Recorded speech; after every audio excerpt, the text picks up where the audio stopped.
ഞാൻ എൻ്റെ ജീവിതത്തിൽ ഏറ്റവും ഫേസ് ചെയ്തിട്ടുള്ള ഒരു ക്വസ്റ്റ്യനാണ് CS ആണോ ചോദിച്ചപ്പോൾ ആദ്യം ആൾക്കാർ കമ്പ്യൂട്ടർ സയൻസ് ആണോ ചോദിച്ചിട്ടുണ്ട്. നമ്മളുടെ അടുത്ത് ഒരു ക്ലയൻറ്റ്, ഓരോ ക്ലയൻറ്റും ഓരോരോ ഇഷ്യൂ ആയിട്ടാണ് വരുന്നുണ്ടാവുക. ഓരോ ഇഷ്യൂവിനും നമ്മൾ ഓരോ ടൈപ്പാണ് നമ്മൾ ആൻസർ കൊടുക്കുന്നുണ്ടാവുക. അവിടെ നമ്മളൊരു മിസ്റ്റേക്ക് വരുത്തുകയാണെങ്കിൽ അത് അവർ ചിലപ്പോൾ എൻ്റെ ലൈഫിൽ തന്നെ വലിയൊരു മിസ്റ്റേക്കായി തീരാൻ ചാൻസ് ഉണ്ട്. എല്ലാവരും പോയ വഴി എനിക്ക് പോകാൻ താല്പര്യമില്ലായിരുന്നു. എല്ലാവരും പോയ വഴി ഞാൻ നടക്കുകയാണെങ്കിൽ എനിക്ക് പ്രത്യേകിച്ച് വേറെ ചേഞ്ച് ഒന്നും വരാൻ പോകുന്നില്ല.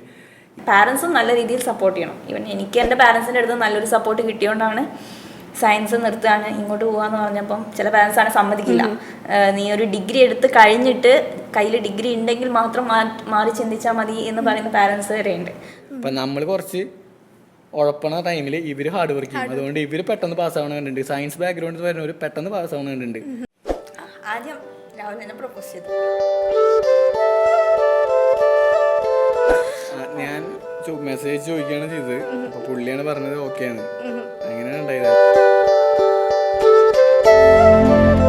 Triple commerce academy coffee conversation with an എക്സ്പേർട്ടിൽ ഇന്ന് നമ്മളുടെ കൂടെ ഒന്നല്ല 2 എക്സ്പേർട്സ് ആണുള്ളത്. ട്രിപ്പിൾ ഫാക്കൽറ്റീസും റീസെൻ്റ്ലി മാരീഡ് ആയിട്ടുള്ള ക്യൂട്ട് കപ്പിളുമായിട്ടുള്ള CS ഋതിക മാമും CS രാഹുൽ സാറുമാണ്. വെൽക്കം. Thank you. അപ്പം നമ്മൾ കൊമേഴ്സ് പ്രൊഫഷണൽ കോഴ്സസ് എന്ന് പറയുമ്പോൾ ആദ്യം ആൾക്കാർക്ക് മൈൻഡിൽ വരുന്നത് CA, CMA, ACCA അങ്ങനത്തെ കുറേ കോഴ്സുകളാണ് ആൾക്കാർക്ക് മൈൻഡിൽ വരുന്നത്. CS എന്ന് പറയുമ്പോൾ നമുക്ക് അത്രയ്ക്കധികം ആൾക്കാർക്ക് അറിയാത്തൊരു കോഴ്സാണ്. CS എന്ന് പറഞ്ഞാൽ ഇപ്പോഴും കമ്പ്യൂട്ടർ സയൻസ് ആണോ എന്ന് ചോദിക്കുന്ന ആൾക്കാർ വരെ ഉണ്ട്. അപ്പം ഇങ്ങനെ ഒരു കോഴ്സിലേക്ക് നിങ്ങൾ രണ്ടുപേരും എങ്ങനെയാണ് എത്തിയത്? ഇതൊരു നല്ലൊരു ക്വസ്റ്റ്യനാണ്. കാരണം ഞാൻ എൻ്റെ ജീവിതത്തിൽ ഏറ്റവും ഫേസ് ചെയ്തിട്ടുള്ള ഒരു ക്വസ്റ്റ്യനാണ്. CS ആണോ ചോദിച്ചപ്പോൾ ആദ്യം ആൾക്കാർ കമ്പ്യൂട്ടർ സയൻസ് ആണോ ചോദിച്ചിട്ടുണ്ട്. പിന്നെ ഞാനൊരു കോപ്പറേറ്റീവ് സൊസൈറ്റിയിൽ കുറച്ച് ഡെപ്പോസിറ്റ് ഉണ്ടായിരുന്നു. ആ സമയത്ത് അമ്മേനെയും കൂട്ടി പോയപ്പോൾ അവിടുത്തെ ആൾക്കാർ ചോദിച്ചു സെക്രട്ടറി ആവാൻ പഠിക്കേണ്ട ആവശ്യമുണ്ടോ എന്ന് ചോദിച്ചു. ഞാൻ അവിടെ സെക്രട്ടറിനൊക്കെ ഇലക്ഷനിലൂടെയൊക്കെയാണ് എടുക്കാറ്. കമ്പനി സെക്രട്ടറീസ് എന്ന് പറഞ്ഞാൽ പാർലമെൻറ്റ് ആക്ടിൻ്റെ അണ്ടറിൽ വരുന്ന 3 പ്രൊഫഷണൽ ബോഡീസ് ഉണ്ട്. ഒന്ന് chartered accountants, other one cost accountant, പിന്നെ നെക്സ്റ്റ് വണ്ണാണ് കമ്പനി സെക്രട്ടറീസ്. ഇവർക്ക് 3 ഇവരുടേതായിട്ട് ഏരിയ ഉണ്ട്. അതായത് ചാർട്ടേഡ് അക്കൗണ്ടൻസ് ആണെങ്കിൽ മെയിൻലി ഫോക്കസ് ചെയ്യുക ഓഡിറ്റിങ് കാര്യങ്ങളൊക്കെ ആയിരിക്കും. കോസ്റ്റ് അക്കൗണ്ടൻസ് ആണെങ്കിൽ കോസ്റ്റ് റിലേറ്റഡ് ആയിരിക്കും. നമ്മൾ എന്ന് പറഞ്ഞാൽ അതിൻ്റെ കംപ്ലൈൻസ് റിലേറ്റഡ് മാറ്റേഴ്സാണ്. നമുക്കത് അപ്പോയിൻമെൻറ്റ് വരുന്നത് തന്നെ ടോപ്പ് മോസ്റ്റ് പൊസിഷനിലേക്കാണ് നമുക്ക് അപ്പോയിൻമെൻറ്റ് വരിക. അതായത് ബോർഡിലാണ് KMP പോസ്റ്റാണ് കിട്ടുക. പിന്നെ ഞാൻ ഈ CS വരാനുള്ള ഇത് ഞാൻ പഠിക്കുന്ന സമയത്ത് CS തീരെ കുറവായിരുന്നു. തീരെ കുറവെന്ന് പറഞ്ഞാൽ നല്ല കുറവായിരുന്നു. അതായത് ഒരു പ്രാക്ടീസിങ് മെമ്പേഴ്സൊക്കെ എടുക്കുകയാണെങ്കിൽ തൃശ്ശൂരൊക്കെ ഒരു വിരലെണ്ണാവുന്ന പ്രാക്ടീസിങ് മെമ്പേഴ്സ് ഉണ്ടായിരുന്നുള്ളൂ. പിന്നെ എൻ്റെ ഫാമിലിയിൽ കുറച്ച് കമ്പനി സെക്രട്ടറീസ് ഉള്ളത് കൊണ്ടും ആണ് ഞാൻ ഈ കോഴ്സ് ഓപ്റ്റ് ചെയ്യാൻ കാരണം. മാഡത്തിൻ്റെ എന്താണെന്ന് മാഡം പറയും. ഓക്കെ, എൻ്റെ കേസ് വരുമ്പം +2 വരെ CS എന്താണെന്ന് ഞാൻ കേട്ടിട്ട് പോലും ഇല്ല. അത് കഴിഞ്ഞ് 12th വരെ ഞാൻ സയൻസ് ആയിരുന്നു ആക്ച്വലി. പിന്നെ അത് കഴിഞ്ഞ് ഒരു കല്യാണ പരിപാടിക്ക് പോയപ്പോഴാണ് ഒരു റിലേറ്റീവ് വന്നിട്ട് പറഞ്ഞത് ആൾ CS ആണെന്ന് പറഞ്ഞു. അപ്പം ഞാൻ ഈ എൻട്രൻസ് ഒക്കെ എഴുതിയിരിക്കുന്ന സമയമാണ്. അപ്പം എല്ലാവരോടും പറഞ്ഞുകൊണ്ടിരുന്നത് നമ്മുടെ എൻട്രൻസ് എക്സാമിന് റിപ്പീറ്റ് പോകാൻ വേണ്ടിയിട്ട് ഇരിക്കാമെന്നായിരുന്നു. അപ്പോഴാണ് ഈ കസിൻ പറയുന്നത് CS ഉണ്ട്, നല്ല കോഴ്സാണ്, ഇതേപോലെയുള്ള നല്ല എന്താണ് നമുക്ക് സൊസൈറ്റിയിലാണെങ്കിലും നല്ലൊരു രീതിയിൽ നിൽക്കാം എന്നുള്ള രീതിയിൽ പറഞ്ഞ് എന്നെ ഇൻട്രൊഡ്യൂസ് ചെയ്യുന്നത് CS ആ ഒരു റിലേറ്റീവാണ്. അങ്ങനെയാണ് ഒരു മാസത്തിനുള്ളിൽ CS പറ്റി കേൾക്കുന്നു, CS രജിസ്ട്രേഷൻ എടുക്കുന്നു. അവിടുന്ന് CS ഡയറക്റ്റ് +2 കഴിഞ്ഞ് CS ചൂസ് ചെയ്തു. പിന്നെ ഡിഗ്രി ഞാൻ ഡിസ്റ്റൻ്റ് ആയിട്ട് എടുത്തു. അങ്ങനെ ഇവിടെ വരെ എത്തി. ഓക്കെ, അപ്പം നിങ്ങൾ CS ഫാക്കൽറ്റീസാണ്. എങ്ങനെയാണ് നമ്മൾ ടീച്ചിങ്ങിലേക്ക് നിങ്ങൾ രണ്ടുപേരും എത്തിയത്? ട്രിപ്പിൾ ഫാക്കൽറ്റീസാണ്. അപ്പം ഇതിന് മുന്നേ എവിടെയെങ്കിലും ടീച്ച് ചെയ്തിട്ടുണ്ടോ, അല്ലെങ്കിൽ ഇത് ഫസ്റ്റ് എക്സ്പീരിയൻസ് ആണോ? അതിനെക്കുറിച്ചൊന്ന്. എൻ്റെ ഫസ്റ്റ് എക്സ്പീരിയൻസ് അല്ല. ഞാൻ ഇത് ഇൻസ്റ്റിറ്റ്യൂട്ടിൻ്റെ തന്നെ ചാപ്റ്റേഴ്സ് ഉണ്ട് ICSIൻ്റെ അല്ല തൃശ്ശൂർ ചാപ്റ്ററിലെ ഒരു ഫാക്കൽറ്റി ആയിരുന്നു. ഞാൻ ടീച്ചിങ് എടുക്കാനുള്ള മെയിൻ റീസൺ എന്താണെന്ന് വെച്ചാൽ കമ്പനി സെക്രട്ടറീസ് കോഴ്സ് എപ്പോഴും അപ്ഡേറ്റഡ് ആയതുകൊണ്ടിരിക്കും. ഡെയിലി അമെൻമെൻറ്റ് വരും, നോട്ടിഫിക്കേഷൻസ് വരും. നമ്മളെപ്പോഴും അത് വാച്ച് ചെയ്തുകൊണ്ടിരിക്കണം. അതിനനുസരിച്ച് അപ്ഡേറ്റഡ് ആയിക്കൊണ്ടിരിക്കണം. എന്നാലും നമുക്ക് ഈ മാർക്കറ്റിൽ എപ്പോഴും നമ്മുടേതായിട്ടൊരു പൊസിഷൻ നമുക്ക് ഉണ്ടാക്കിയെടുക്കാൻ പറ്റും. അങ്ങനെ ഉണ്ടാവണമെങ്കിൽ നമ്മൾ എന്താ ചെയ്യുന്നത്? ഡെയിലി വായിച്ചുകൊണ്ടിരിക്കണം. അപ്പം ഞാൻ എന്താ daily subject vice knowledge improve ചെയ്യാൻ വേണ്ടി ഡെയിലി വായിച്ചുകൊണ്ടിരിക്കും. ഏറ്റവും നല്ലൊരു ഓപ്ഷൻ എന്നുള്ളത് നമ്മൾ ഏതെങ്കിലും സബ്ജക്റ്റ് ക്ലാസ് എടുത്ത് കൊടുക്കുകയാണ്. നിങ്ങളിപ്പോൾ ശ്രദ്ധിച്ചാൽ മനസ്സിലാവും, ഇവിടെ തന്നെ ലീഡിങ് കമ്പനി സെക്രട്ടറീസ് പലവരും ഇവിടെ പണ്ടത്തെ കമ്പനി ലോ ഫാക്കൽറ്റീസ് ആയിരുന്നു. എനിക്കിപ്പോൾ എൻ്റെ ഒരു പേഴ്സണൽ എക്സ്പീരിയൻസ് ഞാൻ പറയുകയാണ്. ഇപ്പോൾ കേരളത്തിലെ ഏറ്റവും കൂടുതൽ സാലറി വാങ്ങുന്ന ഒരു കമ്പനി സെക്രട്ടറി ഉണ്ട്. പേര് ഞാനിവിടെ റിവീൽ ചെയ്യുന്നില്ല. പുള്ളി ഇവിടുത്തെ കൊച്ചിയിലെ നല്ലൊരു ഫാക്കൽറ്റി ആയിരുന്നു ഒരു കാലത്ത്. അപ്പോൾ ഞാനതുകൊണ്ടാണ് ഈ CS-ൻ്റെ ഒപ്പം തന്നെ ഈ ടീച്ചിങ്ങും കൊണ്ടുപോകാനുള്ള മെയിൻ റീസൺ അതുകൊണ്ടാണ്. മാം എന്തുകൊണ്ടാണ് ടീച്ചിങ്ങിലേക്ക് വരുന്നത്? എന്തുകൊണ്ടാണ് അല്ലാണ്ട് പ്രാക്ടീസിങ് അല്ലെങ്കിൽ വേറെ എന്തെങ്കിലും ജോബ് അങ്ങനെ പോവാതെ ടീച്ചിങ്ങിലേക്ക് വന്നത് എന്തുകൊണ്ടാണ്? ആക്ച്വലി ഞാൻ എത്തിപ്പെട്ടതാണ്. ഞാൻ CS-ന് പഠിച്ചുകൊണ്ടിരിക്കുന്ന സമയം തന്നെ, ഞാൻ ഫൈനൽ എഴുതിയിരിക്കുന്ന സമയം എഴുതിക്കൊണ്ടിരിക്കുകയായിരുന്നു. ആ ടൈമിലാണ് നമ്മുടെ ട്രിപ്പിൾ-ഐയിൽ വർക്ക് ബുക്ക്, സ്റ്റുഡൻസിന് കുറച്ച് മെറ്റീരിയൽ, അങ്ങനത്തെ സാധനങ്ങളൊക്കെ പ്രിപ്പയർ ചെയ്യണം. അപ്പോൾ അതിന് ഒരു CS-ൻ്റെ സപ്പോർട്ട് അല്ലെങ്കിൽ ഇത് അറിയുന്ന ആളുടെ ഒരു സപ്പോർട്ട് വേണം, കുറച്ച് എക്സ്പീരിയൻസ് ഉള്ള ആളുടെ എന്ന് പറഞ്ഞിട്ട് എൻ്റെ ഒരു ഫ്രണ്ട് ത്രൂ ഞാൻ അറിഞ്ഞത്. അങ്ങനെയാണ് ട്രിപ്പിൾ-ഐയിൽ ഫസ്റ്റ് ജോയിൻ ചെയ്തത്. അപ്പം ഫസ്റ്റ് സ്റ്റുഡൻസിനുള്ള മെറ്റീരിയൽ അങ്ങനത്തെ കാര്യങ്ങളൊക്കെയാണ് ചെയ്ത് തുടങ്ങിയത്. പിന്നെ നമ്മുടെ ട്രിപ്പിൾ-ഐ ഫാമിലിനെ കൂടുതൽ അറിഞ്ഞു. പല കേസസ് വരുമ്പം CS റിലേറ്റഡ് ആയിട്ടുള്ള കാര്യങ്ങൾ സപ്പോർട്ട് ചെയ്തു. അങ്ങനെയാണ് ഇപ്പോൾ ഫാക്കൾട്ടി ആ ഒരു രീതിയിലേക്ക് എത്തിയത്. ഇപ്പം വർക്കാണെങ്കിലും അല്ലാതെ നമ്മൾ പുറത്ത് ചില വർക്കുകൾ ചെയ്യുന്നുണ്ട്. സ്റ്റിൽ ടീച്ചിങ് കുറച്ചുകൂടെ നല്ലതാണെന്ന് തോന്നുന്നു. പിന്നെ ട്രിപ്പിൾ-ഐയിലേക്ക് എന്നെ ഇൻട്രൊഡ്യൂസ് ചെയ്ത മാമായിരുന്നു. ഞങ്ങൾ തമ്മിൽ അറിയണ്ടായിരുന്നില്ലേ, ജസ്റ്റ് ഇപ്പോൾ പ്രോഗ്രാമിൻ്റെ കാര്യങ്ങളാണ്. അപ്പോഴാണ് പറഞ്ഞ് ഇങ്ങനത്തെ കുറച്ച് മാമിനെ സപ്പോർട്ട് ചെയ്യാനാണ് ഞാൻ ട്രിപ്പിൾ-ഐയിൽ വരുന്നത്. അങ്ങനെയാണ് ഞാൻ ടീച്ചിങ്ങിലേക്ക് പോകുന്നത്. ഇവിടെ വേക്കൻസി വന്നപ്പോൾ അർജന്റ് ബേസിൽ കുറച്ച് ടോപ്പിക് കവർ ചെയ്യേണ്ട സെക്ഷൻ വന്നപ്പോൾ മാമാണ് സജസ്റ്റ് ചെയ്ത്, അങ്ങനെയാണ് ഞാൻ ഇത് അങ്ങനെയാണ് ട്രിപ്പിൾ-ഐയിൽ എത്തിപ്പെടുന്നത്. അപ്പം നിങ്ങൾ രണ്ടുപേരും ഫാക്കൽറ്റീസ് ആണല്ലോ. അപ്പം ഈ ടൈറ്റ് സ്കെഡ്യൂൾസ് അല്ലെ, ടൈറ്റ് ആയിട്ടുള്ള ഇങ്ങനത്തെ ടൈം മാനേജ് ചെയ്യാൻ പറ്റാത്ത അവസ്ഥകൾ വരുമ്പം ഹൗ ഡു യു ഗൈസ് എങ്ങനെ മാനേജ് ചെയ്യാൻ? പ്രശ്നം വന്നിട്ടില്ല, പക്ഷെ ഫ്യൂച്ചറിൽ വരാൻ ചാൻസ് ഉണ്ട്. കാരണം കല്യാണം കഴിഞ്ഞിട്ടല്ലേ, ഇനി കുറച്ച് കഴിഞ്ഞാൽ അറിയാം. അപ്പം നിങ്ങൾ കാലിക്കറ്റ് ആയിരിക്കും അല്ലെങ്കിൽ ഒരാളുടെ ട്രിവാൻഡ്രം ആയിരിക്കും. How do you guys plan to manage that? ഞങ്ങൾ ഇപ്പോഴാണ് അങ്ങനത്തെ ഒരു ഇഷ്യൂ ഫേസ് തുടങ്ങുന്നത്. അതായത് ഇത് മുന്നാണെങ്കിൽ പുള്ളി മെയിൻലി ഫോക്കസ് ചെയ്യുന്നത് കോഴിക്കോടായിരിക്കും. ഞാനിപ്പോൾ എറണാകുളത്ത് ക്ലാസ് ഉണ്ടെങ്കിൽ ട്രിവാൻഡ്രം അല്ലെങ്കിൽ കോഴിക്കോട് ഇങ്ങനെ ഓടി നടന്ന് ക്ലാസ് എടുക്കും. ഇനിയിപ്പോൾ അങ്ങനത്തെ സിറ്റുവേഷൻസ് വരികയാണെങ്കിൽ ഒരു പ്ലാൻ ചെയ്തത് സോൾവ് ചെയ്യണമെന്ന് ഉദ്ദേശിച്ചു. പ്ലാൻ ചെയ്ത് ഷെഡ്യൂൾ. ഓക്കെ. അപ്പം നിങ്ങൾ രണ്ടുപേരും എത്രാമത്തെ അറ്റംപ്റ്റിലാണ് CS കംപ്ലീറ്റ് ചെയ്തത്, എക്സിക്യൂട്ടീവ് ആൻഡ് പ്രൊഫഷണൽ? അതിനെക്കുറിച്ച് ഒന്ന് പറയാം. ഇത് ശരിക്കും CS ഈ professional course CS CA CMA എത്രാമത്തെ അറ്റംപ്റ്റ് എന്നുള്ള ഒരു റിലവൻറ്റ് കാര്യമല്ല. എപ്പോൾ ക്വാളിഫൈ ചെയ്യുന്നു എന്നാണ്. ഇപ്പോൾ ഫോർ എക്സാമ്പിൾ നമ്മൾ ക്വാളിഫൈ ആയി കഴിഞ്ഞാൽ അതിന് മുന്നുള്ള കാര്യങ്ങളൊന്നും ആരും ചിന്തിക്കുക തന്നെ ഇല്ല. ഫോർ എക്സാമ്പിൾ പറയുകയാണെങ്കിൽ 10ാം ക്ലാസ് എക്സാം പാസ്സായ ഒരാളുടെ അടുത്ത് 2ാം ക്ലാസ് പാസ്സായോ എന്ന് ചോദിക്കൂ, ഇത്രയേ ഉള്ളൂ കാര്യം. അതായത് നമ്മളിപ്പോൾ പറയുന്നപ്പോൾ ഇന്ത്യയിലെ തന്നെ ഏറ്റവും കൂടുതൽ സാലറി വാങ്ങുന്ന കമ്പനി സെക്രട്ടറി ഉണ്ട്. ഒരു ദിവസം ഇൻസ്റ്റാഗ്രാമിൽ നമ്മുടെ ട്രിപ്പിൾ-ഐ തന്നെ റീൽ ചെയ്തിട്ടുണ്ടായിരുന്നു. പുള്ളി ഫസ്റ്റ് അറ്റംപ്റ്റിൽ ക്വാളിഫൈ ചെയ്ത ഒരാളല്ല. നമ്മൾ ഒരു അറ്റംപ്റ്റ് കൂടുതൽ എടുക്കും തോറുമാണ് നമ്മളുടെ നോളജ് കൂടുന്നതും നമ്മൾ വായിക്കുന്നത് കൂടുന്നതും നമ്മൾ അതിൽ ആ സബ്ജക്റ്റ് നോളജ് അതിൻ്റെ ഡെപ്തിലോട്ട് നമ്മൾ ഇറങ്ങി ചെല്ലുന്നു. ഓരോ അറ്റംപ്റ്റ് ഫസ്റ്റ് അറ്റംപ്റ്റ് പാസ്സായ ഒരാൾക്ക് ചിലപ്പോൾ അത് കിട്ടിയെന്ന് വരുന്നില്ല. ഫോർ എക്സാമ്പിൾ ഞാൻ പറയാം, എൻ്റെ ഒരു എക്സ്പീരിയൻസ് പറയുകയാണെങ്കിൽ ഞാൻ ഫൗണ്ടേഷൻ ഫസ്റ്റ് അറ്റംപ്റ്റ് ക്ലിയർ ചെയ്ത ഒരാളായിരുന്നു. എക്സിക്യൂട്ടീവ് ബോത്ത് ഗ്രൂപ്പ് എഴുതിയിട്ട് ഫസ്റ്റ് ഗ്രൂപ്പ് ആണ് ഞാൻ കോൺസെൻട്രേറ്റ് ചെയ്ത് പഠിച്ചിട്ടുണ്ടായിരുന്നത്. സെക്കൻഡ് ഗ്രൂപ്പ് ജസ്റ്റ് വായിച്ചിട്ടുണ്ടായിരുന്നുള്ളൂ. പക്ഷെ എനിക്ക് എൻ്റെ ഒരു ഫ്രണ്ട് അന്ന് സപ്പോർട്ട് ചെയ്തിട്ടുണ്ടായിരുന്നു. ഞങ്ങളിങ്ങനെ കമ്പൈൻ സ്റ്റഡി നടത്തിയിട്ടാണ് എക്സാം രണ്ടും എഴുതുന്നത്. ദൈവവശാൽ ഞാൻ ഫസ്റ്റ് ഗ്രൂപ്പ് തോൽക്കുക ചെയ്ത് സെക്കൻഡ് ഗ്രൂപ്പ് കിട്ടി. അപ്പോൾ എനിക്ക് ശരിക്കും അത് ലോട്ടറി ആയിരുന്നു. കാരണം സെക്കൻഡ് ഗ്രൂപ്പ് ഞാൻ പഠിച്ചിട്ടില്ലേ, ഫസ്റ്റ് ഗ്രൂപ്പാണ് പഠിച്ചേക്കുന്നത്. മാർക്ക് എനിക്ക് ഇപ്പോഴും ഓർമ്മയുണ്ട്. ഫസ്റ്റ് ഗ്രൂപ്പിൽ കിട്ടിയത് 150 സെക്കൻഡ് ഗ്രൂപ്പിൽ കിട്ടിയത് 153 ഫസ്റ്റ് ഗ്രൂപ്പിൽ 147 അങ്ങനെ ഒരു 2-3 മാർക്കിൻ്റെ ഡിഫറൻസിലാണ് ഞാൻ തോറ്റത്. പക്ഷെ നെക്സ്റ്റ് അറ്റംപ്റ്റ് ഞാൻ അത് എന്ത് ചെയ്തു, ഫസ്റ്റ് ഗ്രൂപ്പ് എഴുതിയിരുന്നു. പിന്നെ ഞാൻ ചെയ്തത് ഓരോ ഗ്രൂപ്പായി എഴുതുക ചെയ്ത് ഫൈനലി ഞാൻ എൻ്റെ പേപ്പറുകളൊക്കെ ആദ്യം തന്നെ ക്ലിയർ ചെയ്ത് വെച്ചിട്ടുണ്ടായിരുന്നു. പിന്നെ ഒരു പ്രാക്ടീസിങ്ങിൻ്റെ ഫീൽഡിലോട്ട് ഇറങ്ങിയ സമയത്ത് പിന്നെ എക്സാം എഴുതാൻ ഡിലേ ആയി. അതായത് എക്സാം അറ്റൻഡ് ചെയ്യാറില്ല. ഒരു ഓപ്പൺ ബുക്ക് കംപ്ലീറ്റ് ചെയ്ത് കഴിഞ്ഞാൽ എനിക്ക് മെമ്പർഷിപ്പിന് അപ്ലൈ ചെയ്യേണ്ട ഇതുണ്ടായിരുന്നുള്ളൂ. പിന്നെ ഞാൻ അത് ഓപ്പൺ ബുക്ക് കംപ്ലീറ്റ് ചെയ്ത് മെമ്പർഷിപ്പ് എടുക്കുക ചെയ്തത്. അതായത് സബ്ജക്റ്റ് വൈസ് ഞാൻ തീർത്ത് വെച്ചിട്ടുണ്ടായിരുന്നു. പിന്നെ അറ്റംപ്റ്റ് ചോദിക്കുകയാണെങ്കിൽ ഫൈനൽ ഞാൻ കുറച്ച് അറ്റംപ്റ്റ് എടുത്തിട്ടുണ്ട്. എക്സിക്യൂട്ടീവ് ഞാൻ 2 അറ്റംപ്റ്റ് എടുത്തിട്ടുള്ളൂ. ഫൗണ്ടേഷൻ ഞാൻ ഒറ്റ അറ്റംപ്റ്റ് എടുത്തിട്ടുള്ളൂ. പക്ഷേ ഫൈനൽ ഞാൻ ഒരുപാട് അറ്റംപ്റ്റ് എടുത്തിട്ടുണ്ട്. പെട്ടെന്ന് കിട്ടിയിരുന്നില്ല. കാരണം നമ്മുടെ ഇപ്പോൾ ട്രിപ്പിൾ-ഐ കൊടുക്കുന്ന പോലത്തെ കോച്ചിങ് ഒന്നും ഉണ്ടായിരുന്നില്ല. സെൽഫ് സ്റ്റഡി ആയിരുന്നു എല്ലാ സബ്ജക്റ്റുകളും. 1-2 സബ്ജക്റ്റ് മാത്രമാണ് കോച്ചിങ്ങിന് പോയിട്ട് തന്നെയുള്ളൂ. അതും ഇവിടെ കേരളത്തിലുള്ള പോലെ തന്നെ കോച്ചിങ് സെൻ്ററുകളെ കുറവായിരുന്നു. ഞാൻ ചെന്നൈയിലായിരുന്നു പോയിരുന്നത്. ആ ഒരു സബ്ജക്റ്റിന് വേണ്ടി മാത്രം ഞാൻ ചെന്നൈയിൽ പോയിട്ടുണ്ട്. ഇപ്പം നമ്മൾ ട്രിപ്പിൾ-ഐ അത്രമാത്രം ഓപ്പർച്യൂണിറ്റി കൊടുക്കുന്നത്. എല്ലാ ഫാക്കൽറ്റീസും CS അറിയുന്നതാണെങ്കിലും CA ആണെങ്കിലും CMA ആണെങ്കിലും അതിൻ്റെ തന്നെ ഫാക്കൽറ്റീസ്, ക്വാളിഫൈഡ് ആയ ഫാക്കൽറ്റീസ്, സബ്ജക്റ്റ് നോളജ് നല്ല ഉള്ള ഫാക്കൽറ്റീസ്, എല്ലാ ഏരിയയിൽ നിന്ന് അറിയുന്ന ഫാക്കൽറ്റീസ്, അവർ കറക്റ്റ് പറഞ്ഞു തരുന്ന കാര്യങ്ങൾ സ്പൂൺ ഫീഡ് ചെയ്യണ പോലെ പഠിച്ചാൽ മതി. നമുക്കിങ്ങനെ കറക്റ്റ് എത്രയോ പെട്ടെന്ന് പാസ്സായി വരാം. അപ്പോൾ ഈ എത്രാമത്തെ അറ്റംപ്റ്റ് എന്നുള്ള സംഭവം നമ്മളെ ഇതിലൂടെ നമുക്ക് ഒഴിവാക്കാൻ പറ്റും. മാമിൻ്റെ എൻ്റെ കേസിൽ ഞാൻ ഫൗണ്ടേഷൻ പെട്ടെന്ന് പാസ്സായി. അന്ന് CSCT അല്ല, നമുക്ക് ഫൗണ്ടേഷൻ ആയിരുന്നു. അപ്പോൾ ഫൗണ്ടേഷൻ പെട്ടെന്ന് പാസ്സായി. ചാപ്പിൽ ഒരു ക്ലാസ് ആയിരുന്നു. പിന്നെ അത് കഴിഞ്ഞ് എക്സിക്യൂട്ടീവിന് ക്ലാസ്സിന് എക്സിക്യൂട്ടീവിന് ക്ലാസ്സിന് പോയപ്പോഴാണ് ഞാൻ എൻ്റെ മെയിനായിട്ട് എൻ്റെ ബാക്ക് ബോൺ ആയിട്ടുള്ളൊരു സാറിനെ പരിചയപ്പെടുന്നത്. സാറിൻ്റെ പേര് ജോർജ് മാത്യു എന്നാണ്. അപ്പോൾ എൻ്റെ മെൻറ്റർ കൂടെയാണ് ഇപ്പോഴും. അപ്പം സാറിന് ഒരേ നിർബന്ധമാണ് ഞാൻ 2 മൊഡ്യൂൾ ഒരുമിച്ച് എഴുതണം എന്നുള്ളത്. ഒറ്റ സ്ട്രെസ്സിൽ ചെയ്താൽ അഥവാ വല്ല റാങ്കെങ്കിലും കിട്ടുകയാണെങ്കിൽ കിട്ടിക്കോട്ടെ വിചാരിച്ചിട്ടാണ്.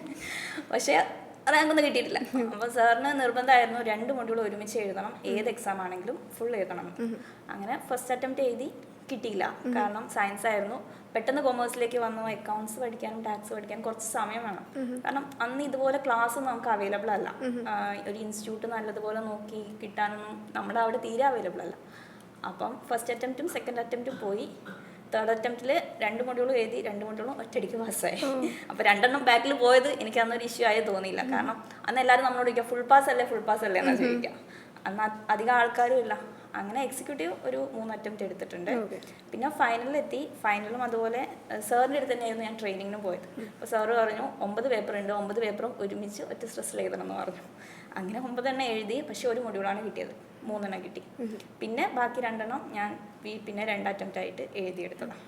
സോ അറ്റംപ്റ്റുകൾ എടുത്തിട്ടുണ്ട്, ഫെയിലിയേഴ്സ് ഉണ്ടായിട്ടുണ്ട്. പക്ഷേ ഓരോന്ന് കിട്ടുമ്പം നമുക്ക് എന്തൊക്കെയോ നേടിയെടുത്തു എന്നുള്ളൊരു തോന്നില്ല. പിന്നെ സേഫായിട്ട് നമ്മൾ ട്രെയിനിങ് ചെയ്യുന്നുണ്ട്. ഇപ്പം നമുക്കൊരു ഫിനാൻഷ്യൽ സപ്പോർട്ട് ആണെങ്കിൽ നമുക്ക് തന്നെ കിട്ടുന്നുണ്ട്. കാരണം സാലറി അല്ലെങ്കിൽ സ്റ്റൈപ്പൻഡ് ആയിട്ട് നമുക്ക് അവർ തരുന്നുണ്ട്. സോ അങ്ങനെ നമ്മൾ ക്ലിയർ ചെയ്തെടുത്താണ്. ഓക്കെ, മാം പറഞ്ഞു മാം സയൻസ് എന്ന് പറയുന്ന ഒരു ബാക്ക്ഗ്രൗണ്ടിൽ നിന്നാണ് CS വന്നത്. അപ്പോൾ ഇപ്പോൾ സയൻസിൽ നിന്ന് CS വരുന്ന കുട്ടികളുണ്ട്. അപ്പം ഞാൻ CS ചെയ്തുകൊണ്ടിരുന്ന സമയത്താണെങ്കിൽ കൂടിയും എൻ്റെ ക്ലാസ്സിലുണ്ടായിരുന്നു CS എടുത്തത്, സയൻസ് കഴിഞ്ഞ് CS എടുത്ത കുറേ കുട്ടികളുണ്ടായിരുന്നു. അപ്പോൾ അങ്ങനെയുള്ള കുട്ടികളുടെ അടുത്ത് മാമിന് എന്തായിരിക്കും പറയാനുള്ളത്? ഓക്കെ, അവർ ചിലപ്പം ക്ലാസ്സിലിരിക്കുമ്പോൾ നമുക്കൊരു ഇൻഫീരിയോറിറ്റി കോംപ്ലക്സ് വരാൻ ചാൻസ് ഉണ്ട്. കാരണം ഞാൻ സയൻസാണ്, എല്ലാവരും കൊമേഴ്സ് പഠിച്ചത്. അതെനിക്കുണ്ടായിരുന്നു. എല്ലാവരും കൊമേഴ്സ് പഠിച്ചതാണ്, ഞാൻ ബാക്കിലാണ് വിചാരിക്കും. പക്ഷേ ആ ഒരു പേടിയാണ് ആക്ച്വലി എനിക്കും മുന്നോട്ട് പോകാൻ സഹായിച്ചത്. കാരണം അന്ന് കൊമേഴ്സ് പഠിച്ച ആൾക്കാരെക്കാളും കൂടുതൽ മാർക്കും ഞാൻ കൂടുതൽ എഫേർട്ടും ഇടാൻ തുടങ്ങി. കാരണം അയ്യോ അവർക്കിത് നേരത്തെ അറിയാം, അവർ 2 കൊല്ലം +1 +2 ഒക്കെ പഠിച്ചിട്ടാണ് വരുന്നത്. അപ്പം ഞാനിരുന്ന് കൂടുതൽ വർക്ക് ചെയ്യാൻ തുടങ്ങി, പഠിക്കാൻ തുടങ്ങി. അപ്പം അത് ശരിക്കും നമുക്കൊരു പോസിറ്റീവ് സാധനമാണ്. കാരണം നമുക്ക് പെട്ടെന്ന് പാസ്സാവാനും ഒരു പേടിയൊക്കെ മൈൻഡിലുണ്ടാവും, പെട്ടെന്ന് ക്ലിയർ ചെയ്യാനും പറ്റും. അപ്പോൾ എന്തുകൊണ്ടും നല്ലൊരു ഓപ്ഷൻ തന്നെയാണ്. സയൻസ് എടുത്തെന്ന് വിചാരിച്ചിട്ട് അതിൽ നിങ്ങൾക്ക് പ്രത്യേകിച്ച് ഒരു ബാക്ക്വേർഡ് ആവേണ്ട കാര്യമൊന്നുമില്ല. നിങ്ങൾക്കതൊരു സപ്പോർട്ടായിട്ട് തന്നെയാണ് ഉണ്ടാവുക. ഇപ്പം നിങ്ങൾ രണ്ടുപേരുടെയും അഭിപ്രായത്തിൽ CS എക്സിക്യൂട്ടീവിലും CS പ്രൊഫഷണലിലും ഭയങ്കര ടഫായിട്ടുള്ള, അല്ലെങ്കിൽ സ്റ്റുഡൻസ് പറയായിരിക്കുമല്ലോ ഈ സബ്ജക്റ്റ് ഭയങ്കര ടഫാണ്, അല്ലെങ്കിൽ ഈ സബ്ജക്റ്റ് എക്സാം എഴുതുമ്പോൾ റൈറ്റിംഗ് കുറച്ച് ബുദ്ധിമുട്ടാണ് എന്ന് പറയുന്ന സബ്ജക്റ്റ് ഉണ്ടാവുമല്ലോ. അങ്ങനെ തോന്നിയിട്ടുള്ള സബ്ജക്ട്സ് ഏതൊക്കെയാണ് CS എക്സിക്യൂട്ടീവിലും പ്രൊഫഷണലിലും? CS എക്സിക്യൂട്ടീവും പ്രൊഫഷണലും തമ്മിലുള്ള മേജർ ഡിഫറൻസ് എന്താ? എക്സിക്യൂട്ടീവ് എന്ന് പറഞ്ഞാൽ നമ്മൾ ഫൗണ്ടേഷൻ ലെവലിൽ എന്ന് പറഞ്ഞാൽ നമുക്ക് ഈ കോഴ്സിനെ കുറിച്ചൊന്ന് സ്റ്റുഡൻസിനൊന്ന് പരിചയപ്പെടുത്തി കൊടുക്കുക. എല്ലാത്തിനും ഒരു ബേസിക് സ്ട്രക്ചറാണ് നമ്മൾ പഠിക്കുന്നുണ്ടാവുക. എക്സിക്യൂട്ടീവ് ലെവലിൽ എന്താണ് ആക്ട്, അതിൻ്റെ സെക്ഷൻസ് എന്താണ്, നോട്ടിഫിക്കേഷൻ എന്താണ്, അങ്ങനത്തെ കാര്യങ്ങളൊക്കെ നമ്മൾ ഡീറ്റെയിൽ ആയി ഡിസ്കസ് ചെയ്യുന്നുണ്ടായിരിക്കും. സബ്ജക്റ്റ് ബേസ് ഒരു സബ്ജക്റ്റിൻ്റെ ഒരു ഫ്രെയിം ഉണ്ടാക്കിയെടുക്കുകയെന്ന് ഞാൻ പറയാം, അതൊരു ബേസ് ഉണ്ടാക്കിയെടുക്കുക. പ്രൊഫഷണൽ ലെവലാണ് നമ്മുടെ ഏറ്റവും ഇമ്പോർട്ടൻ്റ് ആയ ലെവൽ. അവിടെ നമ്മൾ ഒരു എക്സ്പേർട്ട് അഡ്വൈസാണ്. ഫോർ എക്സാമ്പിൾ ഞാൻ പറയുകയാണെങ്കിൽ ഡോക്ടറാണ് പഠിക്കുകയെന്ന് വിചാരിക്കുക, അതൊരു പ്രൊഫഷനാണ്. CS ഒരു പ്രൊഫഷനാണ്, CA ഒരു പ്രൊഫഷനാണ്, CMA ഒരു പ്രൊഫഷനാണ്. നമ്മളുടെ അടുത്ത് ഒരു ക്ലയൻറ്റ്, ഓരോ ക്ലയൻറ്റും ഓരോരോ ഇഷ്യൂ ആയിട്ടാണ് വരുന്നുണ്ടാവുക. ഓരോ ഇഷ്യൂവിനും നമ്മൾ ഓരോ ടൈപ്പാണ് നമ്മൾ ആൻസർ കൊടുക്കുന്നുണ്ടാവുക. അവിടെ നമ്മളൊരു മിസ്റ്റേക്ക് വരുത്തുകയാണെങ്കിൽ അത് അവർ ചിലപ്പോൾ എൻ്റയർ ലൈഫിൽ തന്നെ വലിയൊരു മിസ്റ്റേക്കായി തീരാൻ ചാൻസ് ഉണ്ട്. അപ്പോൾ നമ്മളൊരു സബ്ജക്റ്റിനെ പഠിക്കുകയല്ല, ആസ് എൻ എക്സ്പേർട്ട് നമ്മളതെങ്ങനെയാണ് സോൾവ് ചെയ്യുന്നത്. ഒരു ഇഷ്യൂ വന്നു കഴിഞ്ഞാൽ നമ്മളെങ്ങനെ സോൾവ് ചെയ്യും, അതിന് നമ്മളെങ്ങനെ ഒരു ക്ലയൻറ്റിൻ്റെ മുന്നിൽ ഡിസ്കസ് ചെയ്ത് ഏറ്റവും നല്ല ബെറ്റർ ഓപ്ഷൻ എങ്ങനെ നമ്മൾ പ്രൊവൈഡ് ചെയ്യും, അതാണ് നമ്മളവിടെ ചെയ്യുന്നുണ്ടാവുക. എക്സിക്യൂട്ടീവ് ലെവൽ എന്ന് പറഞ്ഞാൽ ശരിക്കും നമുക്കൊന്ന് പഠിച്ച് പാസ്സാവും എന്നുള്ളൊരു സ്റ്റേജാണ്. പക്ഷേ ഫൈനൽ സ്റ്റേജിൽ അവർ ചോദിക്കുന്നുണ്ടാവുക നമ്മളുടെ സ്കില്ലാണ് നോക്കുന്നുണ്ടാവുക. ഒരു ഇഷ്യൂ വന്നു കഴിഞ്ഞാൽ നമുക്കൊരു കേസ് സ്റ്റഡീസ് ആയിട്ടായിരിക്കും ചിലപ്പോൾ എക്സാമിന് തരുന്നുണ്ടാവുക. അതല്ലെങ്കിൽ ഇപ്പോൾ ഡേ ടു ഡേ ലൈഫിൽ വരുന്നൊരു ഫിനോമിന അല്ലെങ്കിൽ ഒരു സബ്ജക്റ്റ് അതിനെ അല്ലെങ്കിൽ ഒരു കേസ് അവർ പ്രിപ്പയർ ചെയ്തിട്ട് നമുക്ക് ഇങ്ങനെ ഒരു കേസ് നമ്മുടെ മുമ്പിൽ പ്രസൻറ്റ് ചെയ്യും. എന്നിട്ട് നിങ്ങൾ ആസ് എൻ എക്സ്പേർട്ട് നിങ്ങളത് എങ്ങനെ സോൾവ് ചെയ്യും എന്നുള്ളത്. അപ്പം നമ്മളവിടെ എന്താ ചിന്തിക്കേണ്ടതെന്ന് വെച്ചാൽ നമ്മൾ ഈ പഠിച്ച സബ്ജക്റ്റ് നോളജുകളെ കുറിച്ചുള്ള കാര്യങ്ങൾ പഠിച്ചിട്ടുണ്ടാവും. ആ എല്ലാ സബ്ജക്റ്റ് നോളജും ഇതിൽ കൊണ്ടുവരണം. സെഷൻസ് ഉണ്ടെങ്കിൽ അത് കൊണ്ടുവരണം. എന്തിനാണ് ചോദിച്ചേക്കുന്നതെന്ന് നമുക്ക് മനസ്സിലാക്കണം. എന്നിട്ട് നമ്മൾ തന്നെ അത് മനസ്സിലാക്കി നമ്മൾ തന്നെ അത് സമ്മറൈസ് ചെയ്ത് നമ്മൾ തന്നെ കൺക്ലൂഡ് ചെയ്ത് നമ്മൾ തന്നെ ഒരു നല്ലൊരു ആൻസർ കൊടുക്കണം. അതാണ് അവർ നമ്മുടെ കയ്യിൽ നിന്ന് ആസ് എൻ ഇൻസ്റ്റിറ്റ്യൂട്ട് നമ്മുടെ കയ്യിൽ നിന്ന് എക്സ്പെക്ട് ചെയ്യുന്നതാണ്. ഭയങ്കര സിമ്പിളായി പറയുകയാണെങ്കിൽ ഒരു ഡോക്ടറുടെ അടുത്ത് നമ്മൾ പോകുമ്പോൾ നമ്മൾ നമ്മുടെ പ്രശ്നങ്ങളാണ് പറയുന്നത്. എനിക്ക് പനിയുണ്ട്, ചെറുതായി തലവേദന എടുക്കുന്നുണ്ട്, വയറിന് ഡിസോർഡർ ഉണ്ട്, അതൊക്കെ വെച്ചിട്ടാണ് നമ്മുടെ അസുഖം അവർ കണ്ടുപിടിക്കുന്നുണ്ടാവുക. സെയിം ക്രൈറ്റീരിയ തന്നെയാണ് ഇതിൽ നമ്മൾ അപ്ലൈ ചെയ്യുന്നത്. ആസ് എ പ്രൊഫഷൻ നമ്മളെങ്ങനെ ആസ് എൻ എക്സ്പേർട്ട് നമ്മളെങ്ങനെ അതിന് സൊല്യൂഷൻ കൊടുക്കും. അത് നമ്മൾ ആ സൊല്യൂഷൻ കൊടുക്കണമെങ്കിൽ നമ്മൾ എന്താ ചെയ്യണം? എക്സിക്യൂട്ടീവ് ലെവലിൽ സബ്ജക്റ്റ് നന്നായി പഠിക്കണം, എല്ലാ ഏരിയയിലും നമ്മൾ വായിച്ചിട്ടുണ്ടാവണം, എല്ലാ ഏരിയയും നമ്മൾ കവർ ചെയ്തിട്ടുണ്ടായിരിക്കണം. അതുകൊണ്ട് തന്നെയാണ് CS പാസ്സായി കഴിഞ്ഞാൽ ഇത്രമാത്രം സാലറി ഓഫർ ചെയ്യുന്നത്.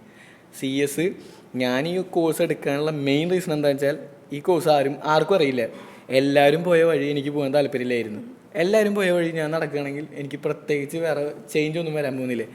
ഇതിൽ ആൾക്കാർ നല്ല കുറവാണ്, ഇപ്പോഴും ആൾക്കാർ കുറവാണ്. 74,000 മെമ്പേഴ്സ് എപ്പോഴുള്ളൂ.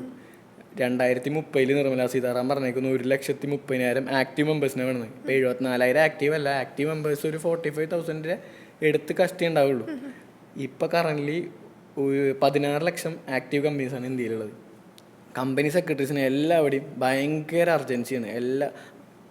അത്രയും ഷോർട്ട് ലിസ്റ്റ് ചെയ്ത കോഴ്സാണ്. അതായത് ആൾക്കാർ കുറവുള്ളത് കൊണ്ട് തന്നെ നമുക്ക് അത്രയും സ്കോപ്പ് ഉണ്ട്. നമ്മുടെ സാലറി നമുക്ക് ഡിസൈഡ് ചെയ്യാം. ഇപ്പം ഞാനൊരു ഇൻ്റർവ്യൂവിന് ഫസ്റ്റ് ടൈമാണ് എൻ്റെ ലൈഫ് ടൈമിൽ ഞാൻ ആകെ ഒരു പ്രാവശ്യമാണ് ഇൻ്റർവ്യൂ സെഷനിൽ ഇരുന്നിട്ടുള്ളൂ. ബാക്കി എല്ലായിടത്തും ചെല്ലുമ്പോൾ അവർ നമ്മളുടെ പ്രീവിയസ് എക്സ്പീരിയൻസ് ചോദിക്കും, സാറിപ്പോൾ എത്ര എക്സ്പെക്റ്റ് ചെയ്യുന്നു ചോദിക്കും, ഓക്കെ ആണോ. അതാണ് ഞാൻ ഇൻ്റർവ്യൂ ബോർഡിൽ ഞാൻ ഇപ്പോൾ ഇതുവരെ നടന്ന ഇൻ്റർവ്യൂവിൽ ഞാൻ ഫേസ് ചെയ്തേക്കുന്നത്. കാരണം ആൾക്കാരില്ല, അർജൻറ്റ് റിക്വയർമെൻ്റ് ആണ്. അപ്പോൾ നമ്മളെന്താ ചെയ്യുന്നത്? അപ്പോൾ ഇതിൻ്റെ ഇപ്പോൾ കോഴ്സിൻ്റെ ഈ സ്ട്രക്ചർ മാഡം പറഞ്ഞ സ്ഥിതിക്ക് ഫൗണ്ടേഷൻ ലെവൽ നമുക്ക് ബേസാണ്, എക്സിക്യൂട്ടീവ് ലെവൽ അതിൻ്റെ കുറച്ചും കൂടി അഡ്വാൻസ്ഡ് ആണ്. പ്രൊഫഷണൽ ലെവലാണെങ്കിൽ നമ്മൾ നന്നായി ഹാർഡ് വർക്ക് ചെയ്യണം, നോട്ടിഫിക്കേഷൻസ് വായിക്കണം, ഡേ ടു ഡേ ലൈഫിൽ വരുന്ന കേസ് ലോസ് നമ്മൾ ഡിസ്കസ് ചെയ്യേണ്ടി വരും, എല്ലാ സബ്ജക്റ്റിനെ നല്ല തറവിലി മനസ്സിലാക്കണം. അപ്പോൾ നമുക്ക് പെട്ടെന്ന് പാസ്സാകാൻ പറ്റും. പിന്നെ കുറച്ച് കോംപ്ലിക്കേറ്റഡ് ബുദ്ധിമുട്ടായിട്ട് സ്റ്റുഡൻസ് പറയുന്നുണ്ടാവുക, സയൻസ് ബാക്ക്ഗ്രൗണ്ടിൽ നിന്ന് വരുന്ന ആൾക്കാരാണെങ്കിൽ ഫിനാൻഷ്യൽ മാനേജ്മെൻറ്റ്, അക്കൗണ്ട്സ് അങ്ങനത്തെ സബ്ജക്റ്റുകൾ കുറച്ച് ബുദ്ധിമുട്ടായി തോന്നാം. എക്സിക്യൂട്ടീവ് ലെവലിൽ നിന്ന് കൊമേഴ്സ് ഫീൽഡിൽ നിന്നാണെങ്കിൽ അതൊരു ബുദ്ധിമുട്ടായി തോന്നേണ്ട ആവശ്യമില്ല. ഈ സബ്ജക്റ്റ് ഈ കോഴ്സ് ആർക്കും ചെയ്യാം. Science, commerce field, humanities field, art field എവിടെ നിന്നും ചെയ്യാം. കാരണം സബ്ജക്റ്റ് ഓറിയൻറ്റഡ് ആയിട്ട് സിലബസ് ഓറിയൻറ്റഡ് ആയിട്ട് പഠിക്കുക. ഇൻസ്റ്റിറ്റ്യൂട്ട് പറയുന്ന ഒരു സിലബസ് ഉണ്ട്, അത് ഓറിയൻറ്റഡ് ആയിട്ട് പഠിക്കുക. കഥകൾ പഠിക്കുന്ന പോലെ തന്നെ കേസ് പഠിക്കുക. അതായത് കാണാതെ പഠിക്കാതെ കാര്യം മനസ്സിലാക്കിയിട്ട് ഇങ്ങനെ ഒരു ഇഷ്യൂ ഉണ്ടാണെങ്കിൽ ഇങ്ങനെയാണ് അവർ സൊല്യൂഷൻ കൊടുക്കുന്നത്. ഇങ്ങനെ ഒരു ഞാനും മാഡം തമ്മിൽ ഒരു പ്രോബ്ലം വന്നു കഴിഞ്ഞാൽ അതിലിങ്ങനെ ഇഷ്യൂ ആണെങ്കിൽ കോടതി അല്ലെങ്കിൽ കോർട്ട് അല്ലെങ്കിൽ കൺസേൺഡ് അതോറിറ്റി ഇവർ തരുന്ന ജഡ്ജ്മെൻറ്റ് ഇങ്ങനെയാണ്. കാര്യങ്ങൾ മനസ്സിലാക്കി കഴിഞ്ഞാൽ അതുപോലെ സിറ്റുവേഷൻ ആണെങ്കിൽ നമുക്ക് ആൻസർ ചെയ്യാൻ പറ്റും. അപ്പോൾ സബ്ജക്റ്റ് ഓറിയൻറ്റഡ് ആയിട്ട് പഠിക്കുക, അതായത് സിലബസ് ഓറിയൻറ്റഡ് ആയിട്ട് പഠിച്ചു കഴിഞ്ഞാൽ വലിയ ടഫായിട്ടൊന്നും തോന്നില്ല. പിന്നെ മാഡം പറഞ്ഞതിൽ ഞാൻ മാഡത്തിനോട് 100% സപ്പോർട്ട് ചെയ്യാണ്. എൻ്റെ അറിവിൽ CS കൂടുതൽ പാസ്സായത് BSc ബാക്ക്ഗ്രൗണ്ടിൽ നിന്ന് വരുന്ന ആൾക്കാരാണ്. കുറേ BScക്കാർ എൻ്റെ ഫ്രണ്ട്സ് തന്നെ കൊമേഴ്സ് ഫീൽഡിലെ കാര്യങ്ങളും കൂടുതൽ പെട്ടെന്ന് കോഴ്സ് കംപ്ലീറ്റ് ചെയ്തിട്ടുണ്ട്. കാരണം എന്താ വെച്ചാൽ ഇവർക്ക് പേടിയുണ്ടായിരിക്കും, ഞങ്ങൾക്ക് ഇതറിയില്ല, നമുക്കതുണ്ടാവില്ല. അപ്പം നമ്മൾ കുറച്ച് ഉഴപ്പണ ടൈമിൽ ഇവർ ഹാർഡ് വർക്ക് ചെയ്യും. അതുകൊണ്ട് ഇവർ പെട്ടെന്ന് പാസ്സാവണ കണ്ടിട്ടുണ്ട്. സയൻസ് ബാക്ക്ഗ്രൗണ്ടിൽ വരുന്നവർ പെട്ടെന്ന് പാസ്സാവണ കണ്ടിട്ടുണ്ട് കമ്പാരിറ്റീവ്ലി കൊമേഴ്സ് ബാക്ക്ഗ്രൗണ്ടിന്. മാമിന് എന്താണ് തോന്നുന്നത്? ലൈക്ക് മാമിൻ്റെ അടുത്ത സ്റ്റുഡൻസ് പറയായിരിക്കുമല്ലോ ഈ സബ്ജക്റ്റ് ഭയങ്കര ടഫാണ്, എന്നെ കൊണ്ട് ഇത് പറ്റുമെന്ന് തോന്നുന്നില്ല, അങ്ങനെ പറയുന്ന 1-2 സബ്ജക്ട്സ് കാണുമല്ലോ, അത് ഏതായിരിക്കും? പറഞ്ഞല്ലോ, അക്കൗണ്ട്സ്, ടാക്സ് ഇത് രണ്ടുമല്ലേ. ആക്ച്വലി മാത്സ് ഇഷ്ടമില്ലാത്തതുകൊണ്ടാണ് +1 +2 അവിടെ നിർത്തിയത്. ഇൻ കേസ് ഞാൻ അത് കഴിഞ്ഞിട്ട് സയൻസിൽ പോവുകയാണെങ്കിലും ഞാൻ മെഡിക്കൽ ഫീൽഡിലേക്കേ പോവുള്ളൂ. എനിക്ക് പ്രോബ്ലം ഇഷ്ടമല്ല, പക്ഷെ ആൾക്ക് പ്രോബ്ലം നല്ല ഇഷ്ടം. അതല്ല, ഇതിൽ പിന്നെ മാത്സ് എന്ന് പറഞ്ഞ സബ്ജക്റ്റ് ഇല്ലേ, നമുക്ക് കാൽക്കുലേറ്റർ ഉണ്ട്. കാൽക്കുലേറ്ററിൽ ആഡ് ചെയ്യാനും സബ്ട്രാക്ട് ചെയ്യാനും അതായത് ഡിഡക്ട് ചെയ്യാനൊക്കെ എല്ലാവർക്കും നന്നായി അറിയാം. അതായത് അത് അറിയാത്ത ആരും ഉണ്ടാവില്ല അത് ഓപ്പറേറ്റ് ചെയ്യാനായിട്ട്.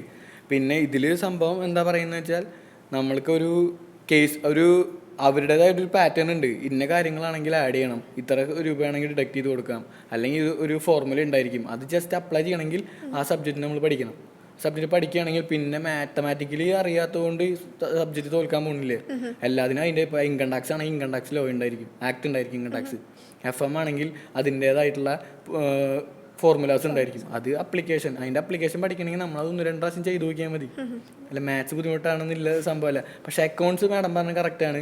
അതിൻ്റെ എൻട്രീസും ജേണൽ എൻട്രീസും കാര്യങ്ങളൊക്കെ നമ്മൾ പ്ലസ് ടുവിൽ പഠിക്കുകയാണെങ്കിൽ ഒരു ബേസ് കിട്ടും.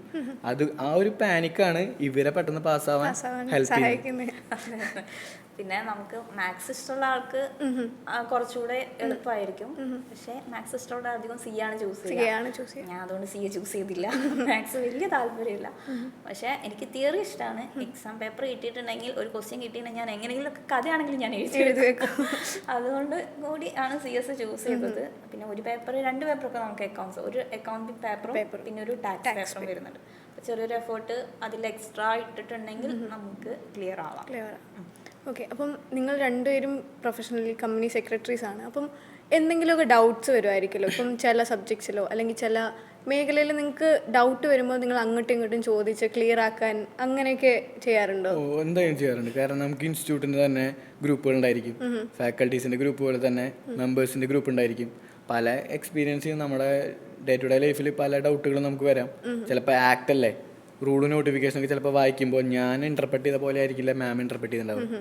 കാരണം മാമിൻ്റെ പോയിന്റ് ഓഫ് ഇൻ്റർപ്രിട്ടേഷനിൽ ഇതായിരിക്കും. ആക്ട് എപ്പോഴും എഴുതുമ്പോൾ അങ്ങനെ തന്നെ എഴുതിണ്ടാവുക.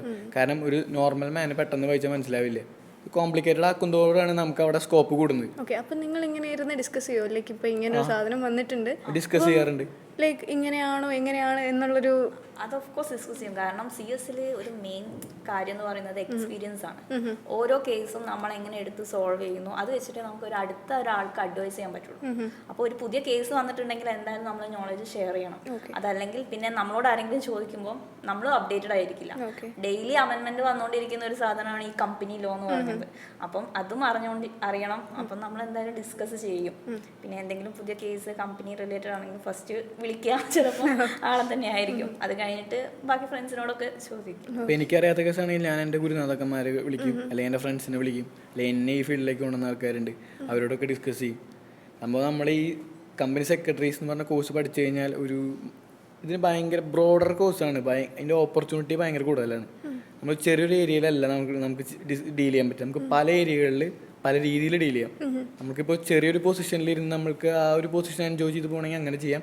അല്ല ഒരു കമ്പനി ഏറ്റവും ടോപ്പ് മോസ്റ്റ് പൊസിഷനിലിരുന്ന് ആ കൺട്രോളിങ് പവർ, ആ ഒരു നമ്മുടെ ആ പവർ യൂട്ടിലൈസ് ചെയ്യാം, ആ മാനേജ്മെൻറ്റ് പവർ, ആ സ്കില്ലൊക്കെ യൂട്ടിലൈസ് ചെയ്ത് വർക്ക് ചെയ്യണമെങ്കിൽ നമുക്ക് അങ്ങനെയും ചെയ്യാം. അപ്പോൾ നമുക്ക് ഒരു ചെറിയ ലോ മാത്രം, ഇപ്പോൾ കമ്പനി ലോ മാത്രം അറിഞ്ഞിട്ട് കാര്യമില്ല. അതിൻ്റെ റിലേറ്റഡ് ആയിട്ടുള്ള ഇന്ത്യയിൽ വർക്ക് ചെയ്യുന്ന എല്ലാ ലോയും നമുക്കറിയണം. CRPC ഒക്കെ കടന്നു വന്ന കേസുണ്ട്, CPC കടന്നു വരാറുണ്ട്. അങ്ങനെ തന്നെ പറയണ company law, factories act, labour law, അങ്ങനെ എല്ലാ ലോയും നമ്മുടെ കയ്യിൽ കടന്നു വരും. പിന്നെ ഫോറിൻ ഡയറക്റ്റ് ഇൻവെസ്റ്റ്മെൻറ്റ് ഉണ്ടെങ്കിൽ FDIൻ്റെ കാര്യങ്ങൾ, അങ്ങനെ പല ഇപ്പോൾ ലിസ്റ്റിങ്ങിൻ്റെ കാര്യങ്ങളാണെങ്കിൽ അത് റിലേറ്റഡ്, അങ്ങനെ എല്ലാ ഏരിയയിലും നമുക്ക് നല്ല നോളജ് ഉണ്ടാവണം. നമുക്ക് എത്ര നോളജ് നമ്മൾ കൂട്ടുന്നു അതിനനുസരിച്ച് നമ്മുടെ സാലറിയും കൂടിക്കൊണ്ടിരിക്കും. ഇപ്പോൾ നോളജാണ് ഇതിനകത്ത് ഇമ്പോർട്ടൻ്റ് എന്നാണ് പറയുന്നത്. നോളജ് വേണം. പിന്നെ അതിനേക്കാൾ കൂടുതൽ നെറ്റ്വർക്കിംഗ് വേണം, കണക്ഷൻസ് അത് നമ്മളെപ്പോഴും കീപ്പ് ചെയ്യണം. മേ ബി നമുക്ക് വർക്ക് റിലേറ്റഡും ഒക്കെ നമുക്ക് കൂടുതൽ വർക്ക് കൊണ്ടുവരുന്നത് നമ്മളെ നെറ്റ്വർക്ക് ആയിരിക്കാം. പണ്ട് പഠിച്ച ആളുമായിട്ടൊക്കെ കണക്ഷൻ ഒക്കെ ഉണ്ടെങ്കിൽ ചിലപ്പോൾ ആ വഴി നമുക്ക് പല ഇൻട്രസ്റ്റിംഗ് ആയിട്ടുള്ള കേസസ് നമ്മുടെ ലൈഫിൽ. ഈ കണക്ഷൻസും കാര്യമൊക്കെ മേഡം പറഞ്ഞ പോലെ നമ്മളൊരു ബേസിക്സ് ലെവലിൽ മാത്രമേ നമുക്ക് ബുദ്ധിമുട്ടുണ്ടായിട്ട് വരുള്ളൂ നമ്മൾ സ്റ്റാർട്ട് ചെയ്യുന്ന സമയത്ത്. ഇപ്പോൾ പ്രാക്ടീസിങ് എടുക്കുകയാണെങ്കിൽ, അല്ലാത്ത കേസിലൊക്കെ നമ്മൾ 1-2 ചെയ്ത് നമ്മൾ പ്രൂവ് ചെയ്ത് കഴിഞ്ഞാൽ ഓട്ടോമാറ്റിക്കായിട്ട് നമ്മൾ പിന്നെ വലിയ എഫേർട്ട് ഇടാതെ തന്നെ വന്നുകൊണ്ടിരിക്കും. നമുക്ക് വർക്കായിട്ടും ഒക്കെ റെഫർ ചെയ്യാം. നമുക്ക് 2 രീതിയിൽ നമുക്ക് കൺവേർട്ട് ചെയ്യാൻ പാസ്സായി കഴിഞ്ഞാൽ, ഒന്നില്ല എംപ്ലോയ്മെൻറ്റ് അല്ലെങ്കിൽ പ്രാക്ടീസിങ് എന്ന് പറഞ്ഞ പോലെ തന്നെ നമ്മുടെ ഇഷ്ടമാണ്. എംപ്ലോയ്മെൻ്റ് ആണെങ്കിൽ നല്ല കമ്പനികളിൽ നമുക്ക് കമ്പനി സെക്രട്ടറീസ് എന്നുള്ള പോസ്റ്റിൽ ആ ഒരു പവർ എൻജോയ് ചെയ്ത് നമുക്ക് വർക്ക് ചെയ്യാം. അതല്ലെങ്കിൽ പ്രാക്ടീസിങ് ആണെങ്കിൽ നമുക്ക് സ്വന്തമായി ഫേം ഇട്ട് ഇപ്പോൾ ഡോക്ടർമാരൊക്കെ ചെയ്യുന്ന പോലെ തന്നെ ഒന്നില്ല ഹോസ്പിറ്റൽ അല്ലെങ്കിൽ പ്രൈവറ്റ് പ്രാക്ടീസിങ് ഉള്ള പോലെ തന്നെ നമുക്ക് ഇതിനും അങ്ങനെ തന്നെ ഓപ്ഷൻ ഉണ്ട്. ഇപ്പം ഡിസംബർ 2024 നമുക്കൊരു എക്സാം കഴിഞ്ഞിട്ടിരിക്കുകയാണ്, CS എക്സിക്യൂട്ടീവ് ലെവലിൻ്റെയും പ്രൊഫഷണൽ ലെവലിൻ്റെയും. അപ്പം റിസൾട്ട് നോക്കിയിരിക്കുന്ന കുട്ടികളുടെ അടുത്ത് എന്താണ് പറയാനുള്ളത്? എനിക്ക് അവരുടെ അടുത്ത് പറയാൻ പറ്റുന്നത്, അവരിപ്പോൾ നടക്കുന്ന ഏറ്റവും നല്ല സമയത്ത് കൂടെയാണ് അവർ പോയിക്കൊണ്ടിരിക്കുന്നത്. കാരണം ഒരു ടൈം പീരീഡിൽ കമ്പനി സെക്രട്ടറീസ് റിസൾട്ട് ഭയങ്കര കുറവായിരുന്നു. മാമിനോട് ചോദിച്ചാൽ അറിയാം. ഇപ്പോൾ എന്ന് പറഞ്ഞു കഴിഞ്ഞാൽ CS അത്ര ഇമ്പോർട്ടൻ്റ് ആയിട്ടുള്ള കോഴ്സായി മാറിക്കഴിഞ്ഞു.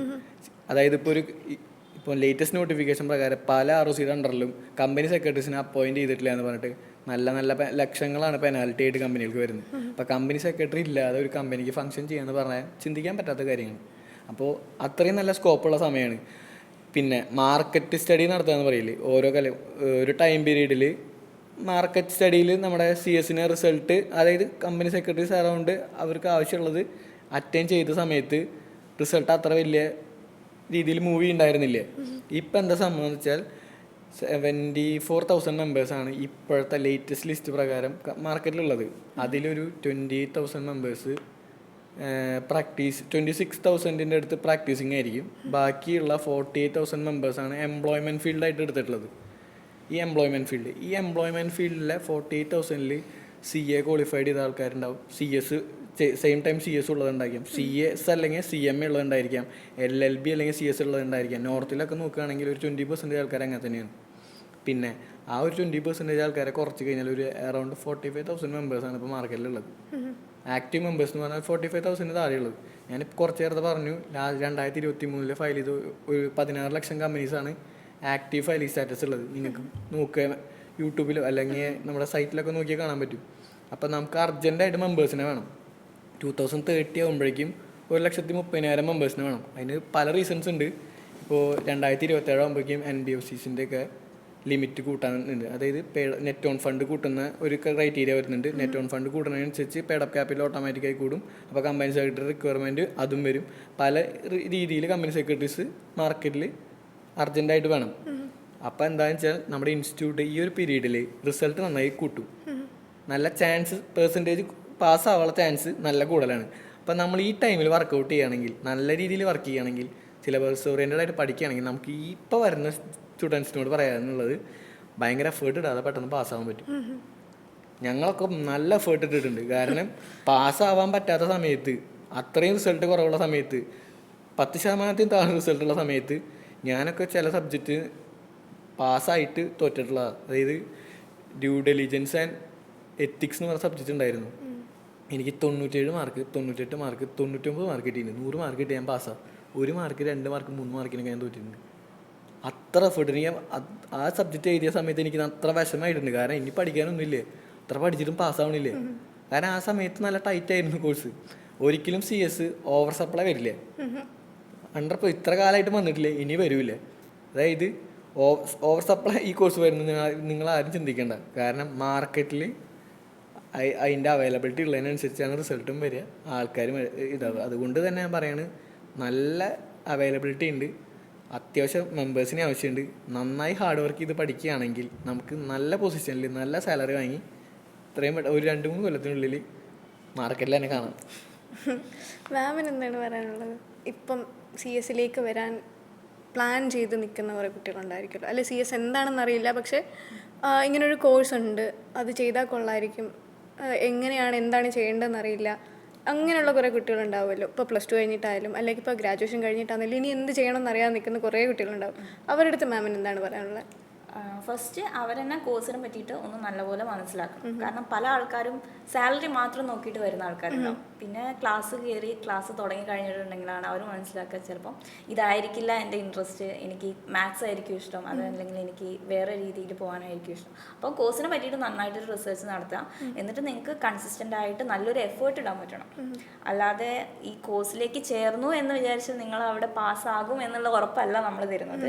അപ്പോൾ നിങ്ങൾ അതിന് കൺസിസ്റ്റൻ്റ് ആയിട്ട് നിങ്ങളുടെ ഒരു എഫേർട്ട് ഇടുക, പഠിക്കുകയും ചെയ്തിട്ടുണ്ടെങ്കിൽ നിങ്ങൾക്ക് എന്തായാലും ക്ലിയർ ചെയ്യാൻ പറ്റും. ക്ലിയർ ചെയ്ത് കഴിഞ്ഞാൽ തന്നെ നിങ്ങളുടെ ലൈഫിൽ ഏകദേശം നിങ്ങൾക്ക് സ്റ്റേബിളായിട്ട് നിൽക്കാം. ആരെയും ഡിപ്പെൻഡ് ചെയ്യേണ്ട ആവശ്യമൊന്നുമില്ല. നിങ്ങൾക്ക് സ്വന്തമായിട്ട് തീരുമാനങ്ങൾ എടുക്കാം, നിൽക്കാം. അതൊക്കെ നോർമലി എല്ലാ ജോലിയും കൊടുക്കുന്നതാണ്. സ്റ്റിൽ നിങ്ങൾക്ക് നല്ല രീതിക്ക് മുന്നോട്ട് പോകാൻ പറ്റും.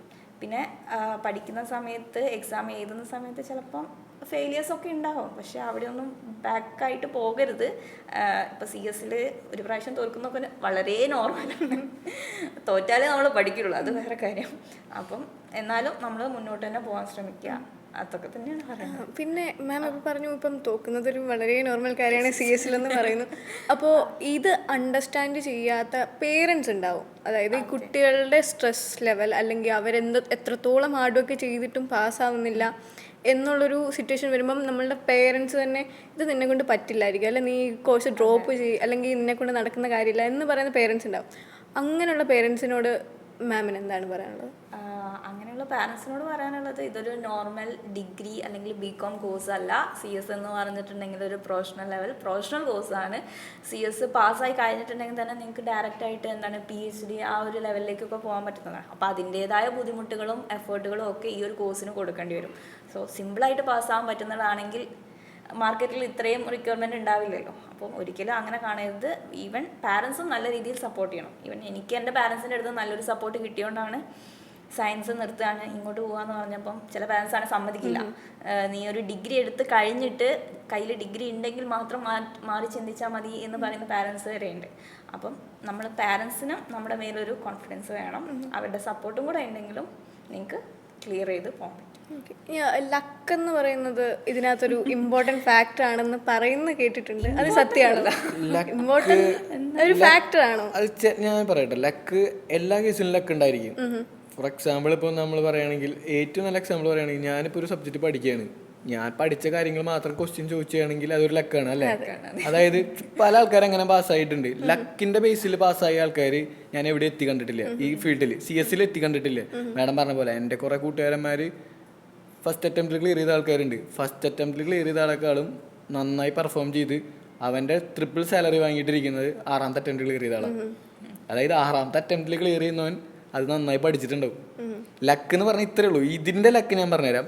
ഫോർ എക്സാമ്പിൾ, നമ്മൾ സബ്ജക്റ്റ് ഓറിയൻറ്റഡ് ആയിട്ട് പഠിക്കാമെന്ന് പറഞ്ഞു, സിലബസ് ഓറിയൻറ്റഡ് ആയിട്ട് പഠിക്കാമെന്ന് പറഞ്ഞു. അപ്പോൾ നമ്മളിങ്ങനെ നോക്കുമ്പോൾ ചില ആൾക്കാർ ഹാർഡ് വർക്കും ഉണ്ട്, സ്മാർട്ട് വർക്കും ഉണ്ട്. നന്നായി ഹാർഡ് വർക്ക് ചെയ്യും. എല്ലാം പഠിച്ചു കഴിഞ്ഞ് സബ്ജക്റ്റ് മൊത്തം കഴിഞ്ഞ് ആ 700 പേജുള്ള ബുക്കാണ്, 700 പേജുള്ള ബുക്ക് കഴിഞ്ഞിട്ടാണ് ഞാൻ എക്സാമിന് എഴുതാൻ പോകുള്ളൂ എന്നുള്ള ആൾക്കാരുണ്ടായിരിക്കും. ചിലവർ സ്മാർട്ട് വർക്ക് ചെയ്യുന്ന ആൾക്കാരുണ്ടായിരിക്കും. സ്മാർട്ട് വർക്ക് എന്ന് പറഞ്ഞാൽ ഇത്രയേ ഉള്ളൂ. ഇൻസ്റ്റിറ്റ്യൂട്ട് എവിടെ നിന്നാണ് ആദ്യം ഒരു സിലബസ് ഉണ്ട് നമുക്ക്. അതിപ്പോൾ IAS കോഴ്സിനാണെങ്കിലും ഒരു സിലബസ് ഉണ്ടായിരിക്കും. ഏതൊരു കോഴ്സിനും ഒരു സിലബസ് ഉണ്ട്. ആ സിലബസ് മര്യാദയ്ക്ക് മനസ്സിലാക്കും. എവിടെ നിന്നാണ് റിപ്പീറ്റഡ്ലി ക്വസ്റ്റ്യൻ ചോദിക്കുന്നതെന്ന് മനസ്സിലാക്കും. ഏത് പോയിൻ്റാണ് റിപ്പീറ്റഡായി ചോദിക്കുന്നത്, ഒരു സബ്ജക്റ്റ് എടുത്താൽ അതിൽ റിപ്പീറ്റായി വരുന്ന ഏരിയ അതാണ്. അത് ഇമ്പോർട്ടൻ്റ് ആയിട്ടുള്ള ഏരിയയാണ്. പിന്നെ അവർ എക്സ്ട്രാ ചെയ്യുന്ന എഫേർട്ട് എന്താണെന്ന് വെച്ചാൽ അവർ പ്രീവിയസ് ക്വസ്റ്റ്യൻ പേപ്പർ ഡിസ്കസ് ചെയ്യും. അതായത് ഇതുവരെ വന്ന ക്വസ്റ്റ്യൻ പേപ്പറിൽ 5 or 6 കഴിഞ്ഞ എക്സാമിൻ്റെ ക്വസ്റ്റ്യൻ പേപ്പർ അവർ സോൾവ് ചെയ്യും. അങ്ങനെയൊക്കെ ചെയ്തിട്ട് സ്മാർട്ട് വർക്കായിട്ട് പഠിക്കുന്ന ആൾക്കാരുണ്ട്. അവർ ചിലപ്പോൾ പഠിക്കുന്ന ഏരിയ, ഫോർ എക്സാമ്പിൾ പറയുമ്പോൾ GST എന്ന് പറഞ്ഞ സബ്ജക്റ്റ് എടുത്തു കഴിഞ്ഞാൽ അതിൽ supply, place of supply, scope, value, അങ്ങനെ കുറേ ഏരിയകളുണ്ട്. അതൊക്കെ തന്നെയാണ് അവർ ചോദിക്കുക. അപ്പോൾ ഈ പഠിക്കുന്ന അവർ പഠിച്ച ഏരിയ ചിലപ്പോൾ എക്സാമിന് വന്നിട്ടുണ്ടാവും അല്ലേ? അപ്പോൾ അവർക്ക് നന്നായി എഴുതാൻ പറ്റിയിട്ടുണ്ടാവും, നന്നായി സ്കോർ. അപ്പോൾ ഫസ്റ്റ് അറ്റംപ്റ്റിൽ അവർ ക്ലിയർ ചെയ്തിട്ടുണ്ടാവും. അതാണ് അവരുടെ ഒരു ലക്ക്. നമ്മൾ വിചാരിക്കുക അവൻ ക്ലാസ് അങ്ങനെ അറ്റൻഡ് ചെയ്തിട്ടില്ല, ഒരുപാട് പഠിക്കുന്ന കണ്ടിട്ടില്ല, എന്നുവെച്ചാൽ നമ്മൾ ഒരുപാട് എഫേർട്ട് ഇടാൻ കണ്ടിട്ടില്ല, പക്ഷെ അവൻ പാസ്സായി, ഞാൻ കുറേ പഠിച്ചിട്ട് ഞാൻ തോറ്റു. പക്ഷെ ഞാൻ പഠിച്ചിട്ടുണ്ടാവും എവിടെയും ചോദിക്കാത്ത ഒരാവശ്യമില്ലാത്ത കാര്യങ്ങളായിരിക്കും ഞാൻ പഠിച്ചിരിക്കുന്നുണ്ടാവുക. ഇവരെന്താ സ്മാർട്ട് വർക്ക് ചെയ്തിട്ട് ഏറ്റവും ഇമ്പോർട്ടൻ്റ് ആയ ഏരിയ, ആ ഏരിയ കവർ ചെയ്ത് പോയിണ്ടാവും. അതേ സാധനങ്ങൾ തന്നെ ഇൻസ്റ്റിറ്റ്യൂട്ട് എക്സാം പോയിന്റ് ഓഫ് വ്യൂവിലും ചോദിച്ചിട്ടുണ്ടാവും. അതാണ് ഒരു ലക്ക് എന്ന് പറഞ്ഞാൽ. അല്ലാതെ ഒന്നും പഠിക്കാത്തവൻ ഇത് പോയിട്ട് എഴുതിയിട്ട് പാസ്സാണ് ഞാൻ കണ്ടിട്ടില്ലേ. ചിലർക്ക് പറയില്ലേ 1 മാർക്കിനാണ് എനിക്ക് കിട്ടാതെ പോയത്, അല്ലെ 2 മാർക്കിനാണ്. അങ്ങനെ നോക്കുമ്പോൾ ലക്ക് എന്ന് പറയുന്നത് ആ 1 മാർക്ക് എന്ന് പറഞ്ഞാൽ ഇവര് കൺസിഡർ ചെയ്യണ്ടാവും നമ്മളെങ്ങനെ. ഇതിൽ CS 50 മാർക്ക് കിട്ടിയാൽ പാസ്, 40 മാർക്ക് കിട്ടിയാൽ പാസ്സായി, 50 മാർക്ക് കിട്ടിയാൽ അഗ്രഗേറ്റ് ആയി. അതായത് 100 മാർക്കിന്റെ ക്വസ്റ്റ്യൻ പേപ്പറിൽ നമ്മൾ പാസ്സാവാൻ 40 മാർക്ക് മതി. എന്നിട്ട് എല്ലാം കൂടി കൂട്ടി നോക്കുമ്പോൾ 50ന് മുകളിൽ കിട്ടിയാൽ മതി. അപ്പം നമ്മൾക്ക് മാക്സിമം കിട്ടാൻ പോകുന്ന മാർക്ക് 50ആണ് അവരൊരു ഇതിലുണ്ടാവുക. നമ്മളപ്പോൾ 100 മാർക്കിനെങ്കിലും എക്സാം അറ്റൻഡ് ചെയ്യണം, എന്നാലേ നമുക്ക് 50 മാർക്ക് സ്കോർ ചെയ്യാൻ പറ്റുള്ളൂ എന്ന് വിചാരിക്കുക. അതിന് മുകളിൽ കിട്ടുള്ളൂ എന്ന് വിചാരിക്കുക. ചിലപ്പോൾ ഈ 39 കിട്ടിയ കുട്ടി ചിലപ്പോൾ 100 മാർക്കിന് എക്സാം എഴുതിയിട്ടുണ്ടാവില്ലേ, ഒരു 70 മാർക്കിനോ 80 മാർക്കിനോ എഴുതിയിട്ടുണ്ടാവുള്ളൂ. അപ്പം അതിനനുസരിച്ച് ആൾ 1 മാർക്കോ 2 മാർക്കിനൊക്കെ തോറ്റുന്ന് വരും. നമ്മൾ എക്സാം പോയിന്റ് ഓഫ് വ്യൂവിൽ നല്ല രീതിയിൽ എഴുതുക, അതായത് 100% മാർക്കിനും അറ്റൻഡ് ചെയ്യുക, സിലബസ് ഓറിയൻറ്റഡ് ആയിട്ട് പഠിക്കുക. അതായത് അതുപോലെ തന്നെ റിപ്പീറ്റഡ്ലി വരുന്ന ക്വസ്റ്റ്യൻസ് ആൻസർ ചെയ്ത് പഠിക്കുക. ഇൻസ്റ്റിറ്റ്യൂട്ടിന് തന്നെ ക്വസ്റ്റ്യൻ പേപ്പർ, പ്രാക്ടിക്കൽ സെഷൻസ് ഒക്കെ പറഞ്ഞ ഇൻസ്റ്റിറ്റ്യൂട്ടിന് തന്നെ ഉണ്ടാവും. അതൊക്കെ ഒന്ന് കയറുക. അമെൻമെൻറ്റുകൾ വരുന്നുണ്ടെങ്കിൽ ഒന്ന് നോട്ട് ചെയ്യുക. എല്ലാ കൊല്ലം അമെൻമെൻറ്റ് വരും. അമെൻമെൻറ്റിൻ്റെ ലിസ്റ്റ് അവർ തന്നെ ഇടും എക്സാമിന് മുന്നേ. അതിന് വരുന്ന ഒരു മിനിമം ഒരു 10 മാർക്കിന് ക്വസ്റ്റ്യൻ ചോദിക്കും. കാരണം ഈ സ്മാർട്ട് വർക്കർ ഇതൊക്കെ നോക്കിയിട്ടുണ്ടാവും. അതാണ് അവരുടെ ലക്കായി മാറുന്നത്. അല്ലാതെ നമ്മൾക്ക് സബ്ജക്റ്റ് അറിയാതെയോ സബ്ജക്റ്റ് നോളജ് ഇല്ലാതെ ഒന്നും ആരും ഈ കോഴ്സിൽ ആരും പാസ്സായിട്ടുമില്ല, ഇനി പാസ്സാവാനും പോണില്ല. അതുപോലെ പഠിച്ചാൽ മാത്രം പോരാ, നമുക്ക് CS പ്രസന്റ് ചെയ്യാനും കുറച്ചുകൂടെ അറിയണം. പേപ്പർ പ്രസന്റിങ്ങും ഉണ്ട്. അപ്പോൾ അതിനും ചില ആൾക്കാർ മാർക്ക് ഇടുമ്പം അതും കൺസിഡർ ചെയ്യും. അപ്പം നമ്മൾ എങ്ങനെ പ്രസന്റ് ചെയ്യുന്നു എന്നുള്ളതും കൂടെ ചില സ്റ്റുഡൻസ് കുറച്ചുകൂടെ ഇമ്പോർട്ടൻ്റ് ആയിട്ട് നോക്കിയിട്ടുണ്ടെങ്കിൽ അതിലും ചിലപ്പം നമുക്ക് കിട്ടുന്നത് ചിലപ്പോൾ അഗ്രിഗേറ്റ് കിട്ടാനുള്ള 2 മാർക്കോ 3 മാർക്കോ ഒക്കെ പ്രസന്റിങ്ങിനും ചിലപ്പോൾ അവർ ഓരോ ആൻസറിലും എക്സ്ട്രാ ആഡ് ചെയ്ത് തരാൻ ചാൻസ്. ഈ പ്രസന്റിങ് എങ്ങനെയായിരിക്കും ഇമ്പ്രൂവ് ചെയ്യാൻ പറ്റുക? ലൈക്ക് ആൻസർ അറിയാം, പക്ഷെ എനിക്കത് പ്രസന്റ് ചെയ്യാൻ അറിയില്ല. തന്നെ കിട്ടുള്ളൂ. എഴുതി തന്നെ കിട്ടുള്ളൂ. ഒന്നുമില്ല, നമ്മൾ എഴുതി തന്നെ നോക്കണം. അല്ലാതെ 3 മണിക്കൂറിന്റെ പേപ്പർ ആദ്യമായിട്ട് എക്സാം ഹാളിൽ പോയിരുന്ന് ക്വസ്റ്റ്യൻ പേപ്പർ എഴുതിയിട്ടുണ്ടെങ്കിൽ നമുക്ക് ഒന്നും കാൽക്കുലേറ്റ് ചെയ്ത് എത്ര മണിക്കൂർ ഒരു ക്വസ്റ്റ്യന് കൊടുക്കണം എന്നുള്ളത് നമുക്ക് പറയാൻ പറ്റില്ല. അത് നമ്മൾ എന്ത് ചെയ്യണം, മോക്ക് ടെസ്റ്റ് ഉണ്ടെങ്കിൽ മോക്ക് ടെസ്റ്റ്, അല്ലാതെ നമ്മൾ തന്നെ എഴുതി നോക്കണം നമുക്ക് എത്ര സമയം കൊണ്ട് ഒരു ക്വസ്റ്റ്യൻ കംപ്ലീറ്റ് ചെയ്യാൻ എത്ര സമയം എടുക്കാൻ പറ്റും എന്നുള്ളത്. അതല്ലാതെ ഫസ്റ്റ് അറ്റംപ്റ്റിന് പോയിട്ട് ക്വസ്റ്റ്യൻ പേപ്പർ കിട്ടി 3 മണിക്കൂറിൽ എന്തൊക്കെ എവിടെയൊക്കെ എത്ര മാർക്കിന് അറ്റൻഡ് ചെയ്യണം എന്നൊക്കെ വന്നിട്ട് കൺഫ്യൂസ്ഡ് ആവും. അപ്പം എന്തായാലും പ്രാക്ടീസ് ചെയ്യണം, നമ്മൾ എഴുതി തന്നെ പ്രാക്ടീസ് ചെയ്യേണ്ട കാര്യമുള്ളൂ. കാരണം തിയറി പേപ്പർ ആണ്. അതുപോലെ നോക്കുന്ന ആൾക്കും നമ്മളെ പോലെ തന്നെ നല്ല ചടപ്പുണ്ടാവും, കാരണം വായിച്ച് നോക്കണം. അപ്പോൾ അത് കുറച്ചുകൂടെ പ്രസന്റബിൾ ആണെങ്കിൽ അവർക്കും ഒരു ഇൻട്രസ്റ്റ് ഉണ്ടാവും, അവരും അതിനനുസരിച്ച് മാർക്ക് വരും. കാരണം ഒന്നല്ലല്ലോ മാർക്ക് ഇടുന്നത്, മനുഷ്യന്മാരല്ലേ. അപ്പം കുറച്ചുകൂടെ പ്രസന്റ് ചെയ്യാൻ അറിയണം. അപ്പം നമ്മൾ പ്രാക്ടീസ് ചെയ്യണം. ഈ പ്രസന്റബിളിൽ പിന്നെ മാഡം പറയാത്ത ഞാൻ ആഡ് ഓൺ ചെയ്യാൻ ഇഷ്ടപ്പെടുന്ന ഒരു 2-3 പോയിന്റ് എന്താ വെച്ചാൽ, മാഡം പറഞ്ഞു മോക്ക് ടെസ്റ്റ് ചെയ്യണം. മോക്ക് ടെസ്റ്റ് ചെയ്താലാണ് ടൈം കൺട്രോൾ കിട്ടുള്ളൂ. അതായത് ടൈം മാനേജ്മെന്റ് എന്നുള്ള സാധനം മോക്ക് ടെസ്റ്റ് കൂടെ കിട്ടുള്ളൂ. 3 മണിക്കൂർ കൊണ്ട് നമുക്ക് എത്ര എഴുതി തീർക്കാൻ പറ്റും നമുക്ക് തന്നെ അറിയാൻ പറ്റും. പിന്നെ മാഡം ചോദിച്ച പോയിന്റിന് ഏറ്റവും നല്ലൊരു രീതിയിലുള്ള ആൻസർ എന്താണെന്ന് വെച്ചാൽ, നമുക്ക് കൂടുതൽ സെക്ഷനായി എഴുതുണ്ടാവുക, കേസ് ലോസ് എഴുതുണ്ടായിരിക്കും. നമ്മളൊരു വാരി വലിച്ചിങ്ങൊരു യൂണിവേഴ്സിറ്റി എക്സാമിന് എഴുതുന്ന പോലെ കുറേ പേപ്പറുകൾ എഴുതിയിട്ട് മാർക്ക് കിട്ടില്ലേ, നമ്മൾക്കൊരു ആൻസർ കീ തന്നിട്ടുണ്ടായിരിക്കും അവർ. ആൻസർ കീ എന്ന് പറഞ്ഞാൽ അവർ ആൻസർ കീ പ്രിപ്പയർ ചെയ്യുക, നമ്മുടെ ഇൻസ്റ്റിറ്റ്യൂട്ടിൻ്റെ മെറ്റീരിയൽ നമ്മുടെ സിലബസ് വെച്ചിട്ടാണ് അവർ ആൻസർ കീ ഉണ്ടാവുക. മാഡം സെക്ഷൻസ് ചെയ്തിട്ടുണ്ടെങ്കിൽ സെക്ഷൻ എഴുതുക, അതിനൊരു റൂൾ പെൻസിൽ കൊണ്ടൊന്ന് അണ്ടർലൈൻ ചെയ്യുക. കേസ് ലോസ് അറിയുകയാണെങ്കിൽ അത് അണ്ടർലൈൻ ചെയ്യുക. ഒരു 5 മാർക്കിൻ്റെ ക്വസ്റ്റ്യൻ ആണെങ്കിൽ മിനിമം ഒരു 7 പോയിന്റ് എഴുതാൻ ശ്രമിക്കുക. 7 വാലിഡ് ആയിട്ടുള്ള പോയിന്റ്, മെറ്റീരിയൽ റിലേറ്റഡ് 7 പോയിന്റ് എഴുതാൻ ശ്രമിക്കുക. പിന്നെ നമുക്ക് ലെജിബിളായ രീതിയിൽ പെട്ടെന്ന് വായിക്കാൻ പറ്റുന്ന രീതിയിൽ കുറച്ച് സ്പേസ് കൊടുത്ത് എക്സാം എഴുതുക. പെട്ടെന്ന് ആൻസർ കീ ആണ് ഇവരുടെയിലും ഉണ്ടാവുക, നമ്മളുടെ ക്വസ്റ്റ്യൻ പേപ്പറിൽ അവർ ചെക്ക് ചെയ്യുന്നുണ്ടാവും. ഫോർ എക്സാമ്പിൾ പറയുകയാണെങ്കിൽ ഒരു പ്രൈവറ്റ് കമ്പനീനെ കുറിച്ച് എഴുതാൻ പറഞ്ഞിട്ടുണ്ടായിരിക്കുക, ആസ് എ ഫാക്കൽറ്റി എൻ്റെ ആൻസർ കീ ഉണ്ടാവുക പ്രൈവറ്റ് കമ്പനി എന്ന് പറഞ്ഞാൽ കമ്പനിയിൽ പ്രൈവറ്റ് ലിമിറ്റഡ് എന്നുള്ള വീട് ഉണ്ടാവണം. സെക്ഷൻ എഴുതേണ്ട 268 സെക്ഷൻ അത് വേണം. പിന്നെ മിനിമം 2 ഡയറക്ടർമാരെ ഉണ്ടാവാൻ പാടുള്ളൂ, മാക്സിമം ഇത്രയാവാം. മിനിമം 2 ഷെയർ ഹോൾഡർ ഉണ്ടാവണം, മാക്സിമം 200 വരെ ആവാൻ പാടുള്ളൂ. അങ്ങനെ പോയിന്റ് ആണെങ്കിൽ നമ്മുടെ ആൻസർ കീയും അവരുടെ ആൻസർ എന്ന് വെച്ച് മാച്ചായി പോകും. അതിന് സമയം നമ്മൾ ഒരുപാട് ഇങ്ങനെ എസ്സേ പോലെ എഴുതി വെക്കുക, അതിൽ പ്രത്യേകിച്ച് പോയിന്റുകളൊന്നും ഇല്ല എന്ന് വിചാരിക്കുക, നമുക്ക് മാർക്ക് കിട്ടില്ല. പിന്നെ സെഷൻസ് അറിയുകയാണെങ്കിൽ മാത്രം സെക്ഷൻ എഴുതുക, സെക്ഷൻ അറിയില്ലെങ്കിൽ സെക്ഷൻ എഴുതരുത്. കേസ് ലോസ് അറിയുകയാണെങ്കിൽ കേസ് ലോ കൂട്ട് ചെയ്യുക. ഇതൊക്കെ പെട്ടെന്ന് നമ്മൾ നോക്കുന്ന ഫാക്കൽറ്റീസിന് അല്ലെങ്കിൽ എക്സാമിനറിന് മനസ്സിലാവണമെങ്കിൽ നമ്മൾ എന്ത് ചെയ്യണം, നമ്മുടെ ആൻസർ ഷീറ്റിൽ അറിയുന്ന കാര്യങ്ങൾ റൂൾ പെൻസിൽ കൊണ്ടോ അല്ലെങ്കിൽ നീല കളർ ബ്ലൂ പെൻ കൊണ്ടാണ് എഴുതുന്നതെങ്കിൽ ബ്ലാക്ക് പെൻ കൊണ്ട് അണ്ടർലൈൻ ചെയ്ത് കൊടുക്കുക, ഈ പോയിന്റുകൾ ഹൈലൈറ്റ് ചെയ്യാൻ വേണ്ടിയിട്ട്. അപ്പം പെട്ടെന്ന് അവർക്ക് ഇത് കിട്ടും. അങ്ങനെയൊക്കെ നമുക്ക് മാർക്ക് കൂട്ടാൻ പറ്റും പെട്ടെന്ന്. അപ്പം നമ്മൾക്ക് CS എന്ന് പറയുന്ന കോഴ്സ് നമ്മൾ പാസ്സായി എന്നിരിക്കട്ടെ, അപ്പം നമുക്ക് ഈ CS കോഴ്സിൻ്റെ കൂടെ അഡീഷണലായിട്ട് എന്തെങ്കിലും കോഴ്സസ് ചെയ്യുമോ, അല്ലെങ്കിൽ നമ്മുടെ ക്വാളിഫിക്കേഷൻ കൂട്ടാൻ വേണ്ടി വേറെ എന്തെങ്കിലും കോഴ്സസ് ചെയ്യാൻ പറ്റുമോ? ഈ ഇൻസ്റ്റിറ്റ്യൂട്ട് തന്നെ പല കോഴ്സുകൾ ഇതിൻ്റെ ഓഫർ ചെയ്യുന്നുണ്ട്. നമുക്ക് ഇൻസോൾവൻസിയുടെ കോഴ്സ് ചെയ്യാൻ പറ്റും. ഇൻസ്റ്റിറ്റ്യൂട്ടിന് തന്നെ കോഴ്സാണ്. അതുപോലെ CS കഴിഞ്ഞ് കഴിഞ്ഞാൽ നമുക്ക് കുറേ യൂണിവേഴ്സിറ്റീസിന് പല ലോയിൽ ഡിഗ്രീസ് എടുക്കണമെങ്കിൽ നമുക്ക് അങ്ങനെ ചെയ്യാം. അതുപോലെ തന്നെ ആഫ്റ്റർ CS നമുക്ക് നമ്മുടെ ഒരു എന്താ പറയുക കോർ ഫീൽഡ് നമുക്ക് സെലക്ട് ചെയ്യാം. ഇപ്പം മാർജർ അമാൽഗമേഷൻ ആണെങ്കിൽ അത് വേണമെങ്കിൽ എടുക്കാം, അല്ലെങ്കിൽ ടേക്ക് ഓവർ ആണെങ്കിൽ അത് എടുക്കാം, അല്ലെങ്കിൽ പ്രാക്ടീസ് സെക്ഷൻ ആണെങ്കിൽ അത്, അല്ലെങ്കിൽ എംപ്ലോയ്മെൻ്റ് ആണെങ്കിൽ അത്, അല്ലെങ്കിൽ ലിസ്റ്റിംഗ് റിലേറ്റഡ് ആണെങ്കിൽ അത്, IPO റിലേറ്റഡ് ആണെങ്കിൽ അത്. അപ്പം നമുക്ക് നമ്മുടെ ഏരിയ നമുക്ക് ചൂസ് ചെയ്യാം. നമ്മുടെ പറഞ്ഞില്ലേ ഒരു സ്കോപ്പ് ഭയങ്കര ലിമിറ്റഡ് അല്ല, അൺലിമിറ്റഡ് ആണ്. അത്ര സ്കോപ്പ് ഉണ്ട്. അപ്പം നമുക്ക് ഏത് ഏരിയ വേണമെങ്കിൽ ഓപ്റ്റ് ചെയ്യാം, അതിൽ സ്പെഷ്യലൈസ് ചെയ്യാം. ഇപ്പോൾ ബാങ്കിങ് സെക്ടർ ആണെങ്കിൽ അങ്ങനെ, IPR റിലേറ്റഡ് ആണെങ്കിൽ അത്. ഇപ്പോൾ ഇൻസോൾവൻസി ലോയിലൊക്കെ ഞാൻ എൻ്റെ അറിവിൽ കുറച്ച് ആൾക്കാരല്ലേ പാസ്സായിട്ടുണ്ടാവുള്ളൂ. ഇപ്പം തന്നെ കേരളത്തിൽ ഒരു മിനിമം, അതായത് രജിസ്റ്റേർഡ് വാല്യൂർ കോഴ്സ് അതടുത്തത് അല്ലേ, രജിസ്റ്റേർഡ് വാല്യൂർ കോഴ്സൊക്കെ വളരെ കുറച്ച് ആൾക്കാരെ പാസ്സായിട്ടുണ്ടാവും. തരുന്നുണ്ട് പോസ്റ്റ് മെമ്പർഷിപ്പ് ക്വാളിഫിക്കേഷൻ എന്ന് പറഞ്ഞിട്ട്. മെമ്പർഷിപ്പ് നമ്പർ കിട്ടിയതിന് ശേഷം, മെമ്പർ ആയതിനു ശേഷം നമുക്ക് ചെയ്യാൻ പറ്റുന്ന കുറച്ച് കോഴ്സസ് ഇൻസ്റ്റിറ്റ്യൂട്ടിനെ തരുന്നുണ്ട്. അപ്പം നമുക്ക് അതിൽ നിന്ന് സർട്ടിഫിക്കേഷൻ എടുക്കാം. അതുപോലെ ഇപ്പം പറഞ്ഞില്ലേ രജിസ്റ്റേർഡ് വാല്യൂറിൻ്റെ കോഴ്സ് ഞാൻ പറഞ്ഞു, അതിപ്പോൾ തന്നെ വളരെ കുറവ് ആൾക്കാർ ചെയ്തിട്ടുള്ളൂ. അപ്പോൾ തന്നെ അവിടെ ഭയങ്കര സ്കോപ്പാണ്. അതായത് ഒരു പ്രൈവറ്റ് കമ്പനി ഒരു ഷെയർ അലോട്ട്മെൻറ്റ് ചെയ്യണമെങ്കിൽ നമ്മുടെ ഷെയറിൻ്റെ വാല്യൂ ചെയ്യണം. അത് ഈ രജിസ്റ്റേർഡ് വാല്യൂർക്ക് മാത്രമേ പറ്റുള്ളൂ. അത് നമുക്ക് ഈ CS കഴിഞ്ഞ് കഴിഞ്ഞാൽ നമുക്ക് അതിനൊപ്പം ചെയ്യാൻ പറ്റുന്ന ഒരു കോഴ്സാണ്. പക്ഷെ അതും കൂടി നമുക്ക് അഡീഷണലി പാസ്സാവുകയാണെങ്കിൽ നമ്മുടെ സാലറി ഇൻകം വീണ്ടും ഇൻക്രീസ് ചെയ്യണം. എക്സ്പീരിയൻസ് അതിൽ ഒരു ഇമ്പോർട്ടൻറ്റ് ഫാക്ടർ ആയിരിക്കും. എല്ലാ കേസിലും എക്സ്പീരിയൻസ് ഭയങ്കര ഇമ്പോർട്ടൻറ്റ് ഫാക്ടറാണ്. പിന്നെ എക്സ്പീരിയൻസ് ഉണ്ടെങ്കിൽ നമുക്കൊക്കെ ചെയ്യാൻ പറ്റുള്ളൂ. അല്ലാതെ പഠിച്ച് ബുക്കിലുള്ളത് മാത്രം പഠിച്ചു പോയിട്ട് നമുക്കൊന്നും ചെയ്യാൻ പറ്റില്ല.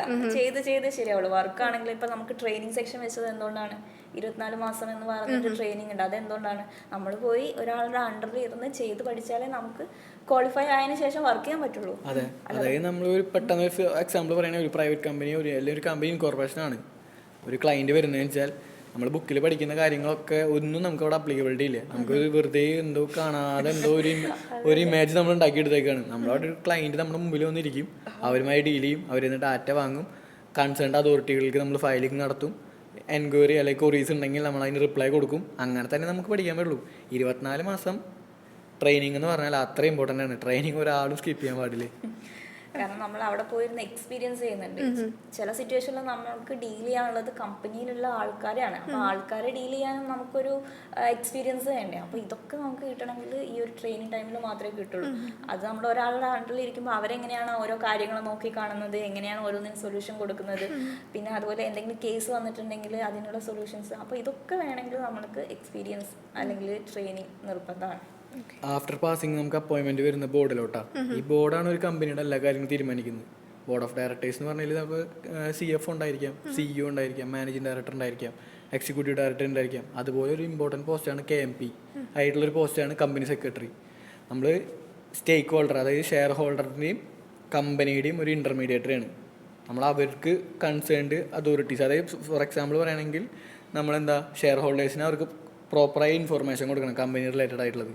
അവരുടെ ഇൻഫോർമേഷൻ നമ്മൾ ഈ മാനേജ്മെൻറ്റ് ബോർഡിനും നമ്മൾ പാസ് ചെയ്യണം എന്താണ്. പിന്നെ പല കാര്യങ്ങളും ഈ ബോർഡ്, അതായത് ബോർഡ് ഓഫ് ഡയറക്ടേഴ്സോ ഷെയർ ഹോൾഡേഴ്സോ കൊടുത്ത പല ഡിപ്പാർട്ട്മെൻറ്റും അത് ആക്സെപ്റ്റ് ചെയ്യണമെന്നില്ല. അവിടെയാണ് നമ്മുടെ റോൾ വരുന്നത്. നമ്മുടെ സിഗ്നേച്ചർ നമ്മൾ ത്രൂ ആ കമ്മ്യൂണിക്കേഷൻ അവർക്ക് പാസ് ചെയ്താലാണ് ചില കാര്യങ്ങളൊക്കെ അവർ ആക്സെപ്റ്റ് ചെയ്യുള്ളൂ. നമുക്ക് അപ്പോയിൻമെൻറ്റ് വരിക. ഇപ്പോൾ നമ്മൾ ഏതൊരു ചെറിയ കമ്പനി ആണെങ്കിലും, ഇപ്പോൾ അംബാനിയുടെ റിലയൻസിലാണെങ്കിലും അപ്പോയിൻമെൻറ്റ് കമ്പനി സെക്രട്ടറിക്ക് വരിക എന്ന് പറഞ്ഞാൽ ആ ടോപ്പ് മോസ്റ്റ് പൊസിഷനിലാണ് നമുക്ക് അപ്പോയിൻമെൻറ്റ് വരുന്നത്. അത്രയും മുകളിലത്തെ പൊസിഷനിൽ നമ്മുടെ സ്കാലർ ചെയിനിലെ ഏറ്റവും ടോപ്പ്, താഴത്തേക്ക് നമ്മൾ ആൾക്കാരെ കൺട്രോൾ ചെയ്യുക, നമ്മൾ ഗൈഡൻസ് കൊടുക്കുക, നമ്മൾ ഇൻസ്ട്രക്ട് ചെയ്യുന്ന കാര്യങ്ങളാണ്. നമുക്ക് പ്രോപ്പർ ഗൈഡൻസ് ഇല്ലാതെ, ഒരു ട്രെയിനിങ് ഇല്ലാതെ നമുക്ക് ആ പോസ്റ്റിൽ പോയി ഇരിക്കാൻ പറ്റില്ല. ഇരുന്ന് കഴിഞ്ഞാൽ തന്നെ നമ്മൾ ഭയങ്കര പാനിക് ആവുള്ളൂ. അത് ജോലി കിട്ടിയാലും നമ്മൾ അവിടെ പോയി ബുക്കിലുണ്ടെന്ന് പറഞ്ഞ് ബുക്ക് കൊണ്ട് കാണിച്ചു കൊടുത്തിട്ട് കാര്യമില്ല. അതായത് അത്രയും ആൾക്കാരെ ഇപ്പോൾ പല ഇഷ്യൂസ് ഉണ്ടാവും. ഒരു കമ്പനി വലിയ കമ്പനികളാകുമ്പോൾ പല ഇഷ്യൂസ് ഉണ്ടായിരിക്കും, പല രീതിയിൽ നമ്മൾ ഡീൽ ചെയ്യേണ്ടി വരും. അപ്പം അതിനൊക്കെ നമ്മളാണ് റെപ്രസെൻറ്റ് ചെയ്യേണ്ടി വരിക.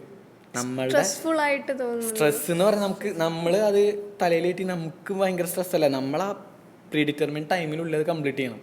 പിന്നെ നമ്മളത് പ്രോപ്പറായി അലോക്കേറ്റ് ചെയ്യണം. നമുക്കൊരു നല്ലൊരു പവർ ഉണ്ട്. ആ പവർ യൂട്ടിലൈസ് ചെയ്യാൻ അറിയുന്ന ആൾക്കാരുണ്ടായിരിക്കാം, യൂട്ടിലൈസ് ചെയ്യാൻ അറിയാത്ത ആൾക്കാരുണ്ടായിരിക്കാം. യൂട്ടിലൈസ് ചെയ്യാൻ അറിയുന്ന ആൾക്കാർക്ക് പ്രോപ്പർ നോളേജും പിന്നെ ആ പവർ യൂട്ടിലൈസ് ചെയ്യാൻ അറിയുന്നുണ്ടെങ്കിൽ നമുക്കത് ഭയങ്കര സിമ്പിളായിട്ടുള്ളൊരു ജോബായി തോന്നും. നോളേജ് കുറയും തോറും നമുക്കിതിനെ പവർ യൂട്ടിലൈസ് ചെയ്യാനുള്ള കഴിവ് കുറയും, ആ സ്കില്ല് കുറയും. അല്ലേ, മാഡത്തിന് പ്രോപ്പർ നോളജ് ഇല്ല എന്ന് വരിക. അപ്പം ഞാൻ എന്താ ചെയ്യേണ്ടതെന്ന് എനിക്കറിയില്ല, ഞാൻ പാനിക് ആവുള്ളൂ. എനിക്ക് എത്ര നോളജ് ഉണ്ടാവുന്നു, അല്ലെങ്കിൽ എത്ര എക്സ്പീരിയൻസ് ഉണ്ടാവുന്നു, ഞാൻ എത്ര കൊല്ലം ട്രെയിൻ ചെയ്തിരിക്കുന്നു, ഇതൊക്കെ ഡിപ്പെൻഡ് ചെയ്തിരിക്കും എൻ്റെ ആ പോസ്റ്റിൽ. പ്രോപ്പർ നോളജും പിന്നെ നമുക്ക് ആ പവർ യൂട്ടിലൈസ് ചെയ്യാൻ പറ്റുകയാണെങ്കിൽ നമുക്ക് നല്ല സാലറി ഏൺ ചെയ്യാൻ പറ്റും. നമുക്കൊരു പാനിക് ആവേണ്ട ആവശ്യമില്ല. അത് നമ്മൾ അവിടെ പോകുമ്പോൾ തന്നെ അവർക്ക് മനസ്സിലാവും നമ്മളൊരു കാര്യം പറയുന്നത് കോൺഫിഡൻ്റ് ആയിട്ടാണോ പറയുന്നത്. കമ്പനി ഇങ്ങനെ ചെയ്യാം എന്ന് പറയുമ്പോൾ നമ്മൾ കോൺഫിഡൻ്റ് ആയിട്ടല്ലേ പറയാൻ പറ്റുള്ളൂ. കാരണം അതിൻ്റെ ബാക്കിൽ പല കാര്യങ്ങളും കണക്റ്റഡ് ആയിരിക്കും. അപ്പോൾ നമ്മുടെ എക്സ്പീരിയൻസ് തന്നെയാണ് അവിടെ മെയിനായിട്ട് നമുക്ക് അങ്ങനെ പറയാൻ പറ്റുന്നത് കോൺഫിഡൻ്റ് ആയിട്ട്. അതിന് കുറെ കാര്യങ്ങൾ നമ്മൾ അറിഞ്ഞിരിക്കണം. Knowledge is important. Day by day നമ്മളത് ഇംപ്രൂവ് ചെയ്തുകൊണ്ടിരിക്കണം. എല്ലാ ഡേ ബൈ ഡേ നമ്മൾ ഇങ്ങനെ വായിച്ചുകൊണ്ടിരിക്കണം. പഠിച്ച കാര്യങ്ങൾ തന്നെ നമുക്ക് തറവായിട്ട് അല്ല പല കാര്യങ്ങളും ചേഞ്ചസ് വരും. ഇപ്പോൾ ഇൻകം ടാക്സ് ലോ ചേഞ്ച് വരുന്ന, ആക്ട് ചേഞ്ച് ആവുന്ന പോലെ എല്ലാ കൊല്ലം ബഡ്ജറ്റ് വരുമ്പോൾ പല മാറ്റം വരുന്ന പോലെ തന്നെ പല കാര്യങ്ങൾ ചേഞ്ച് വരാം. ബഡ്ജറ്റ് വരുമ്പോൾ അതിനെക്കുറിച്ച് നമ്മൾ ബഡ്ജറ്റിനെ കുറിച്ച് അപ്ഡേറ്റഡ് ആവേണ്ടി വരും. കമ്പനി അത് ബഡ്ജറ്റ് നമ്മുടെ കമ്പനിനെ എഫക്ട് ചെയ്യുമല്ലോ. ഓൾറെഡി അതിനെക്കുറിച്ച് എന്തായാലും നമ്മൾ അപ്ഡേറ്റഡ് ആവണം. പിന്നെ ഓരോ ലൂപ്പ് ഹോൾ ഉണ്ടായിരിക്കും. ഓരോ ഇയർ കഴിയുമ്പോഴും ഗവൺമെന്റ് ആ ലൂപ്പ് ഹോളൊക്കെ അടച്ചുകൊണ്ടിരിക്കും. മിസ്റ്റേക്കുകളാണ്. നമ്മൾ ലൂപ്പ് ഹോൾ പറഞ്ഞു കൊടുക്കേണ്ടി വരും ചില സമയത്ത്. ഇങ്ങനെയൊക്കെ ചെയ്താൽ ഇതൊക്കെ നമുക്ക് ഒഴിവാക്കാം. അതായിരിക്കും ക്ലയന്റ് മൊത്തം, എല്ലാ ക്ലയന്റും നമ്മുടെ മുമ്പിൽ ഒരു ക്ലയന്റ് വരുന്ന എന്തെങ്കിലും പ്രശ്നമായിട്ട് വരുന്നുണ്ടാവും. ഒരു പ്രശ്നമില്ലാത്ത ആള് നമ്മൾ വരില്ല, പ്രാക്ടീസിൽ വരില്ല. അപ്പൊ നമ്മൾ അവരുടെ പോയിന്റ് ഓഫ് വ്യൂവിലും പറഞ്ഞു കൊടുക്കേണ്ടി വരും. എന്നാൽ ഡിപ്പാർട്ട്മെന്റ് പോയിന്റ് ഓഫ് വ്യൂവിൽ നമ്മൾ ചെയ്യേണ്ടി വരും. ഇപ്പം നിങ്ങളിപ്പോൾ രണ്ടുപേരും കമ്പനി സെക്രട്ടറീസ് ആണല്ലോ. ഇപ്പം നിങ്ങൾ കമ്പനി സെക്രട്ടറീസ് അല്ലായിരുന്നു എങ്കിൽ രണ്ടുപേരും ഏത് പ്രൊഫഷൻ ചൂസ് ചെയ്തേന് ആൻഡ് വൈ? ഞാൻ ചെറുപ്പം തൊട്ട് നന്നായി അത്യാവശ്യം കുഴപ്പമില്ലാതെ പടം വരയ്ക്കാറുണ്ട്. പിന്നെ അങ്ങനത്തെ കാര്യങ്ങളൊക്കെ ഇഷ്ടമുള്ളത് കൊണ്ട് എനിക്ക് ഈ ഡിസൈനിങ് ഒക്കെ ഇഷ്ടമായിരുന്നു. ഡിസൈനിങ്ങും കാര്യങ്ങളൊക്കെ ഇഷ്ടമായിരുന്നു. അപ്പോൾ അതിലേക്ക് പോവാമായിരിക്കാം. മാം ഏത് ഫീൽഡിൽ ചൂസ് ചെയ്തേനെ? ഞാൻ മെഡിക്കൽ ഫീൽഡ് ആയിരിക്കും ചൂസ് ചെയ്യുക, കാരണം എൻ്റെ കൂടെ പഠിച്ച എല്ലാവരും അതുവഴിയൊക്കെ പോയിട്ടുണ്ട്. സോ പിന്നെ മാത്സ് ആണെങ്കിൽ എനിക്ക് താല്പര്യമില്ല. പിന്നെ വെറുതെ ഒരു ഡിഗ്രി എടുത്ത് അങ്ങനെ ഇങ്ങനെ പോകാൻ താല്പര്യമില്ല. ഇനിയിപ്പോൾ വീട്ടുകാരാണ് എൻ്റെ കാര്യം ഡിസൈഡ് ചെയ്യുന്നതെങ്കിൽ ഞാൻ നല്ല ഗവൺമെന്റ് ജോലിയൊക്കെ വാങ്ങിയിരിക്കും. കാരണം നമ്മുടെ നാട്ടിൽ ഗവൺമെന്റ് ജോലി എന്ന് വെച്ചാൽ ഭയങ്കര ഇമ്പോർട്ടൻ്റ് ആണ്. അപ്പം ഗവൺമെന്റ് ജോലിക്ക് മാർക്കറ്റിൽ നല്ലൊരു റേറ്റ് ആണ്. പക്ഷെ എനിക്ക് അങ്ങനെ തോന്നിയിട്ടില്ലേ. ഗവൺമെന്റ് ജോലിയിൽ ഇപ്പോൾ ഫോർ എക്സാമ്പിൾ സ്റ്റാർട്ടിങ്ങിൽ നമുക്കൊരു റിട്ടയർമെന്റിനോട് എടുത്ത് ചിലപ്പോൾ 1 ലക്ഷം രൂപയൊക്കെ സാലറി കിട്ടിയായിരിക്കാം ഗവൺമെന്റ് ജോലിക്ക്. റിട്ടയർമെന്റിനോട് എടുത്തുമ്പോൾ പിന്നെ പിരിഞ്ഞു പോകുമ്പോൾ ഒരു വലിയ എമൗണ്ട് നമുക്കൊരു PFO അങ്ങനെ പോലെ എമൗണ്ട് കിട്ടിയിരിക്കാം. CS ഇപ്പോൾ ഫ്രഷർ ഇപ്പോൾ ഓഫർ ചെയ്യുന്നത് 75,000 to 80,000 ഒക്കെയാണ് ഇപ്പോൾ ഓഫർ ചെയ്യുന്നത്. ഇന്നാൾ മണപ്പുറം വിളിച്ചിരുന്നു. പിന്നെ ഇവിടെ എറണാകുളത്തെല്ലാം മെയിനായിട്ടുള്ള പല കമ്പനികളും കമ്പനി സെക്രട്ടറീസിന് വേണ്ടി വിളിച്ചിരുന്നു. ഓരോ എടുത്ത് പറയാൻ പാടുണ്ടോ എന്ന് എനിക്കറിയില്ല, അതുകൊണ്ട് ഞാൻ ഇവിടെ പറയാത്തത്. സ്റ്റാർട്ടിങ് പാക്കേജ് ഒരു 75 ഒക്കെ വരുന്നുണ്ട്. നമുക്ക് ആപ്റ്റാണ്, നോളജ് ഉണ്ടെങ്കിൽ നമുക്ക് ആ എമൗണ്ട് കിട്ടും. ഒരു 6 മാസമൊക്കെ വർക്ക് ചെയ്ത് കഴിഞ്ഞാൽ നമുക്കൊരു ജോബ് ട്രാൻസ്ഫർ ചെയ്യുക. അതായത് ഒരു കമ്പനി മാറുന്ന സമയത്ത് നമുക്കൊരു 35 to 40% ഹൈക്ക് വരുന്നത്. അല്ലെങ്കിൽ ആ കമ്പനിയിൽ തന്നെ നിൽക്കുകയാണെങ്കിൽ 10 to 15% ഹൈക്ക് വരുന്നത്. ഫ്രഷർ ജോലി ചെയ്യുന്ന സമയത്ത് തന്നെ നമുക്ക് കിട്ടുന്ന എമൗണ്ട് എത്രയാണ്? ഈ ഒരു 6 മാസം കഴിഞ്ഞാൽ നമുക്ക് 1 ലക്ഷത്തിന് മുകളിലേക്ക് 1 lakhന് മുകളിലേക്ക് നമുക്ക് കവർ ചെയ്യാൻ പറ്റും അല്ലേ? പിന്നെ നിങ്ങൾ തന്നെ ചെയ്യുക. SIP നല്ലൊരു SIP പ്ലാൻ കണ്ടുപിടിച്ച് ഒരു 20-30 കൊല്ലത്തേക്കൊക്കെ നിങ്ങളൊരു 5,000 രൂപ അല്ലെങ്കിൽ 10,000 രൂപ നിങ്ങൾ ഇൻവെസ്റ്റ് ചെയ്ത് കഴിഞ്ഞിട്ടുണ്ടെങ്കിൽ ഗവൺമെൻറ് ജോലിക്കാരൻ റിട്ടയർ ചെയ്യണേക്കാളും കൂടുതൽ കാശ് നമ്മൾ ആ റിട്ടയർമെൻറ്റ് ടൈം ആകുമ്പോൾ നമുക്ക് കിട്ടും. പിന്നെ ഈ സാലറി എന്ന് പറഞ്ഞു കഴിഞ്ഞാൽ ഇവർ സ്റ്റാർട്ടിങ് തുടങ്ങുന്നുണ്ടാവുക 35-40 തുടങ്ങുന്നുണ്ടാവുക. നമ്മളൊരു 3 കൊല്ലം കഴിഞ്ഞ് കഴിഞ്ഞാൽ നമ്മൾ നിൽക്കുന്ന സ്റ്റേജിൽ ഇവരെത്തണമെങ്കിൽ കുറേ ടൈം എടുക്കും. ഞാൻ ഗവൺമെന്റ് ജോലിക്കാരെ താത്തി പറയുന്നല്ല, ഗവൺമെന്റ് ജോലി വേറെ തന്നെയാണ്, വേറെ തന്നെ ഫീൽഡാണ്, വേറെ തന്നെയാണ്. അവരുണ്ടാക്കുന്ന സംഭവം നമുക്ക് ഉണ്ടാക്കാൻ പറ്റും. അത് അത്രയും ഞാൻ മീൻ ചെയ്യുന്നുള്ളൂ. അവർ ചെയ്യുന്ന ഇത് അതിലും കൂടുതൽ നമുക്ക് ഉണ്ടാക്കാൻ പറ്റും. ഫോർ എക്സാമ്പിൾ എൻ്റെ പേഴ്സണൽ എക്സ്പീരിയൻസ് തന്നെ പറയുകയാണ്. CS മാത്രം വെച്ചിട്ട് കമ്പനി സെക്രട്ടറീസ് മാത്രം ചെയ്തിട്ട് ഒരുപാട് സാലറി, ഒരുപാട് ഇൻവെസ്റ്റ്മെന്റ് പ്ലാനുകൾ ചെയ്ത കമ്പനി സെക്രട്ടറീസിനെ എനിക്കറിയാം. അതുപോലെ തന്നെ കേരളത്തിൽ ഒരു നമ്മുടെ കോഴിക്കോട് ബേസ്ഡായ ഒരു കമ്പനി സെക്രട്ടറി എത്ര സാലറി വാങ്ങുന്നുണ്ടെന്ന് എനിക്കറിയാം. അത് നമ്മൾ ചിന്തിക്കുന്നതിന് കൂടുതലാണ്. അത് അത്രയ്ക്ക് നമുക്ക് ഇതിൽ നിന്ന് തന്നെ ഉണ്ടാക്കാൻ പറ്റുന്നുണ്ട്. നമ്മൾക്കിത് ഇഷ്ടപ്പെട്ട് ചെയ്യുകയാണെങ്കിൽ ഒരുപാട് ഓപ്പർച്യൂണിറ്റീസ് ഉണ്ട്. കഷ്ടപ്പെട്ടും ഇഷ്ടപ്പെട്ടുന്നുണ്ടല്ലോ. വേണം, നമുക്ക് ഇഷ്ടപ്പെട്ടുകൊണ്ടാണ് ഈ കോഴ്സ് എടുക്കുന്നത്, ഇഷ്ടപ്പെട്ടുകൊണ്ടാണ് പഠിക്കുന്നത്, ഇഷ്ടപ്പെട്ടുകൊണ്ടാണ് ഇതിൽ വർക്ക് ചെയ്യുന്നത് വെച്ചാൽ അൺലിമിറ്റഡ് ഇൻകം നമുക്ക് ഇതിൽ നിന്ന് തന്നെ ഉണ്ടാക്കാൻ പറ്റും. നമ്മൾ പഠിച്ച കാര്യത്തിന് നമുക്ക് ജോലി ചെയ്യാം. പല ആൾക്കാരും പഠിച്ചതായിരിക്കില്ല ജോലി ചെയ്യുന്നത്. CS വരുമ്പോൾ നമ്മൾ എന്താണോ പഠിച്ചത് അതിൽ തന്നെ ചെയ്യാം. ഇപ്പം നിങ്ങൾ പഠിപ്പിക്കുകയാണല്ലോ, ലൈക്ക് ഫാക്കൽറ്റീസ് ആണ്, ടീച്ചേഴ്സ് ആണ്. ഇപ്പോൾ ഒരു 5 വർഷം അല്ലെങ്കിൽ ഒരു 10 വർഷം കഴിയുമ്പം നിങ്ങൾ where do you guys see yourself? Like teaching തന്നെ കണ്ടിന്യൂ ചെയ്യാനാണോ അതോ? ഇല്ല, ടീച്ചിങ് നമ്മൾ എടുക്കുന്നത്, ഞാൻ എൻ്റെ കേസിലെടുക്കുന്നത് നമ്മളുടെ ഒരു ഇൻട്രസ്റ്റ് ഉണ്ട്. ചില ആൾക്കാർ ഒരു എന്താ പറയുക, നമുക്കതിൽ പ്രത്യേകിച്ച് ഭയങ്കര എഫേർട്ട് ഇടേണ്ട ആവശ്യം വരുന്നില്ല. അതുപോലെ കുറച്ച് മൈൻഡ് ഫ്രീ ആയിട്ട് ചെയ്യാൻ പറ്റുന്ന കാര്യങ്ങളാണ് ഈ അക്കാദമിക് റിലേറ്റഡും ഇപ്പം ടീച്ചിങ് ആണെങ്കിലും ഒക്കെ. മറ്റേതെന്ന് പറയുന്നത് നമ്മൾ കുറച്ചുകൂടെ എഫേർട്ടൊക്കെ ഇടണം. അപ്പം കുറച്ച് കഴിഞ്ഞിട്ടുണ്ടെങ്കിൽ മേ ബി വർക്കും എടുക്കും, സൈഡായിട്ട് നമ്മൾ ടീച്ചിങ് ഒരു 1-2 days ഒക്കെ എടുത്തിട്ട് ഒരു പാഷൻ പോലെ കൊണ്ടുനടക്കാം. ഞാൻ കറൻ്റ്ലി പ്രാക്ടീസിങ് ചെയ്തുകൊണ്ടിരിക്കുന്ന സമയമായിരുന്നു. അത് കഴിഞ്ഞിട്ട് ഇപ്പം ഞാൻ ഒരു ഗ്രൂപ്പിൻ്റെ കമ്പനി സെക്രട്ടറി ആയിട്ടാണ് വർക്ക് ചെയ്യുന്നത്. ഞാൻ ഈ ടീച്ചിങ് എടുക്കുന്നതിൻ്റെ മെയിൻ റീസൺ എന്താ വെച്ചാൽ ഒന്നാമത് നമ്മുടെ ഇൻസ്റ്റിറ്റ്യൂട്ടിൽ മെമ്പേഴ്സ് കുറവാണ്. നമുക്ക് മെമ്പേഴ്സിൻ്റെ റിക്വയർമെൻ്റ് ഉണ്ട്. അല്ലെങ്കിൽ നമ്മുടെ ഇൻസ്റ്റിറ്റ്യൂട്ട് കുറച്ച് കഴിയുമ്പോൾ ബാക്കിലോട്ട് പോകരുത്. അപ്പോൾ നാം ഈ കോഴ്സിനെ കുറിച്ച് കുറേ ആൾക്കാരൊന്നും, ഞാൻ പഠിക്കുന്ന സമയത്ത് എനിക്ക് കോഴ്സിനെ കുറിച്ച് പറഞ്ഞു തരാൻ ആരും ഉണ്ടായില്ല കാര്യമായിട്ട്. അതായത് ഇങ്ങനെ കോഴ്സ് ഉണ്ട്, ഇങ്ങനത്തെ ആൾക്കാർ പാസ്സായിട്ടുണ്ടെന്ന് അറിയായിരുന്നു, പക്ഷേ ഡെപ്ത് നോളജിൽ പറഞ്ഞുതരാൻ ഫാക്കൽറ്റീസ് കുറവായിരുന്നു, ആൾക്കാരുണ്ടായിരുന്നില്ല. അപ്പോൾ ഇപ്പോഴത്തെ സ്റ്റുഡൻസിന് പ്രോപ്പറായിട്ട് അഡ്വൈസ് കൊടുക്കുക. ഇതൊക്കെ പഠിച്ചു കഴിഞ്ഞാൽ ഇവിടെയൊക്കെ എത്തും. പിന്നെ ഞാനിത് കാണുന്നത് എന്താ വെച്ചാൽ പക്ഷേ ഫാക്കൽറ്റി എന്നുള്ള രീതിയിലല്ല. എനിക്ക് എൻ്റെ ഓഫീസ് ടൈമിങ്ങൊക്കെ കഴിഞ്ഞ് ഞാൻ മിങ്കിൾ ചെയ്യുന്ന ആൾക്കാരെന്ന് പറഞ്ഞാൽ 21, 22, 23 വയസ്സായിട്ടുള്ള മക്കളായിട്ടാണ് ഞാൻ മിങ്കിൾ ചെയ്യുന്നത്. അപ്പം എൻ്റെ മൈൻഡും അതുപോലെ തന്നെ ചെറുതായി പോവാണ്. അതായത് അവരൊപ്പം കുറച്ച് ടൈം സ്പെൻഡ് ചെയ്യാം, വർക്ക് ചെയ്യുക. അപ്പം എൻ്റെ ഓഫീസ് പ്രഷറും ഓഫീസ് അറ്റ്മോസ്ഫിയറിൽ നിന്ന് ഒരു ചേഞ്ച്. ഞാൻ അതുകൊണ്ട് മന്ത്ലി ഒരു 3-4 ക്ലാസ് അല്ലെങ്കിൽ 5 ക്ലാസ്സൊക്കെയാണ് ഞാൻ അറ്റൻഡ് ചെയ്യാറുള്ളൂ. അതിൽ കൂടുതൽ ക്ലാസ് ഞാൻ എടുക്കുന്നില്ല. കാരണം എനിക്ക് ഓഫീസ് കഴിഞ്ഞ് കഴിഞ്ഞാൽ തന്നെ ഞാൻ പ്രാക്ടീസ് ചെയ്യുന്ന കാര്യങ്ങൾ, അതിൻ്റെ റിലേറ്റഡ് കാര്യങ്ങളുണ്ട്. അപ്പോൾ അങ്ങനത്തെ തിരക്കുകളൊക്കെ ഉള്ളതുകൊണ്ട് എനിക്ക് അധികം ടൈം കിട്ടാറില്ല. ഞാൻ ടീച്ചിങ് ഫീൽഡ് എന്ന് പറഞ്ഞാൽ ഞാനിത് അപ്ഡേറ്റഡ് ആയി പോകും. ഞാൻ വായിക്കും, ഞാൻ സബ്ജക്റ്റ് ഓറിയൻറ്റഡ് ആയിട്ട് അപ്ഡേറ്റഡ് ആവും. പിന്നെ എൻ്റെ ആ ഒരു മൈൻഡ് സെറ്റ് ഇവരുടെ ഒപ്പത്തൊക്കെ നിന്ന് ഞാനതുകൊണ്ട് ഇവരുടെ ഈ സ്റ്റുഡൻസായിട്ട് മിങ്കിൾ ചെയ്യാനുള്ളൊരു ഇഷ്ടമുള്ളത് കൊണ്ടാണ് ഞാനിത് ടീച്ചിങ് എടുക്കാനുള്ള മെയിൻ റീസൺ അതാണ്. ഇനി നമുക്കൊരു ചെറിയ ഫൺ സെഷനിലേക്ക് പോവാം. അപ്പം നിങ്ങളുടെ കല്യാണം റീസെൻ്റ്ലി കഴിഞ്ഞിട്ടേ ഉള്ളൂ. അപ്പം നമുക്ക് അത് ബേസ് ചെയ്തിട്ട് കുറച്ച് ഫൺ സെഷൻ. ഓക്കെ, ആദ്യമായിട്ട് ആരാണ് പ്രപ്പോസ് ചെയ്തത്? ആദ്യം രാഹുൽ തന്നെ പ്രപ്പോസ് ചെയ്തു. ഓക്കെ, മറച്ചു. സത്യം പറ. ഞാൻ മെസ്സേജ് ചോദിക്കുകയാണ് ചെയ്തത്. അപ്പൊ പുള്ളിയാണ് പറഞ്ഞത് ഓക്കെയാണ്. അങ്ങനെയാണ് ഉണ്ടായത്, അല്ല പ്രപ്പോസൽ സീനും കാര്യങ്ങളൊന്നും ഉണ്ടായിരുന്നില്ല. ഓക്കെ. ഇപ്പം നമ്മൾ എവിടെയെങ്കിലും ഒരു സ്ഥലത്തേക്ക് പോകാൻ ഇറങ്ങുമ്പം റെഡി ആവാൻ സമയം എടുക്കുമല്ലോ. അപ്പം പൊതുവേ ഉള്ളൊരു ടോക്ക് ഗേൾസ് കുറെ സമയം എടുക്കും റെഡി ആവാൻ. ഇവിടെ ആരാണ് റെഡി ആവാൻ കുറെ സമയം എടുക്കും? ഇന്ന് ഇവിടത്തെ കാര്യം വരെ കറക്റ്റാണ്. ഇന്ന് കാലത്ത് ഇറങ്ങണേന് എന്നെ കാലത്തോട്ട് വിളിച്ചെന്നിപ്പിച്ച് ആവണമെന്ന് പറഞ്ഞിട്ട് ഞാൻ ഒരുങ്ങി എല്ലാം ഓക്കെ കഴിഞ്ഞിട്ട് 1 മണിക്കൂർ കഴിഞ്ഞിട്ടാണ് പുള്ളി വന്നത്. 1 മണിക്കൂറോ? നിനക്ക് കുളിച്ചിറങ്ങിയാൽ മതി, ബാക്കി അതാ വ്യത്യാസം. പിന്നെ അടുത്ത ക്വസ്റ്റ്യൻ എന്ന് പറഞ്ഞാൽ ഇമ്പോർട്ടൻ്റ് ആയിട്ടുള്ള ഡേറ്റ്സ് മറന്നു പോകുന്ന ആള് ആരാണ്? ലൈക്ക് ബർത്ത്ഡേയുടെ ഡേറ്റ്, ആനിവേഴ്സറി ഡേറ്റ്സ്, അങ്ങനെയൊക്കെ പെട്ടെന്ന്. മറന്നില്ല, പക്ഷെ പല കാര്യങ്ങളും ഞാൻ മറന്നു, പക്ഷെ ആൾക്ക് ഓർമ്മയുണ്ടോ? ഞാൻ അങ്ങനെ മറന്നു പോകാറില്ല, എനിക്ക് ഡേറ്റുകളൊക്കെ നല്ല ഓർമ്മയാണ്. വേണ്ടാത്ത കാര്യങ്ങളൊക്കെ നല്ല വേണ്ട എന്തെങ്കിലും ചോദിച്ചു.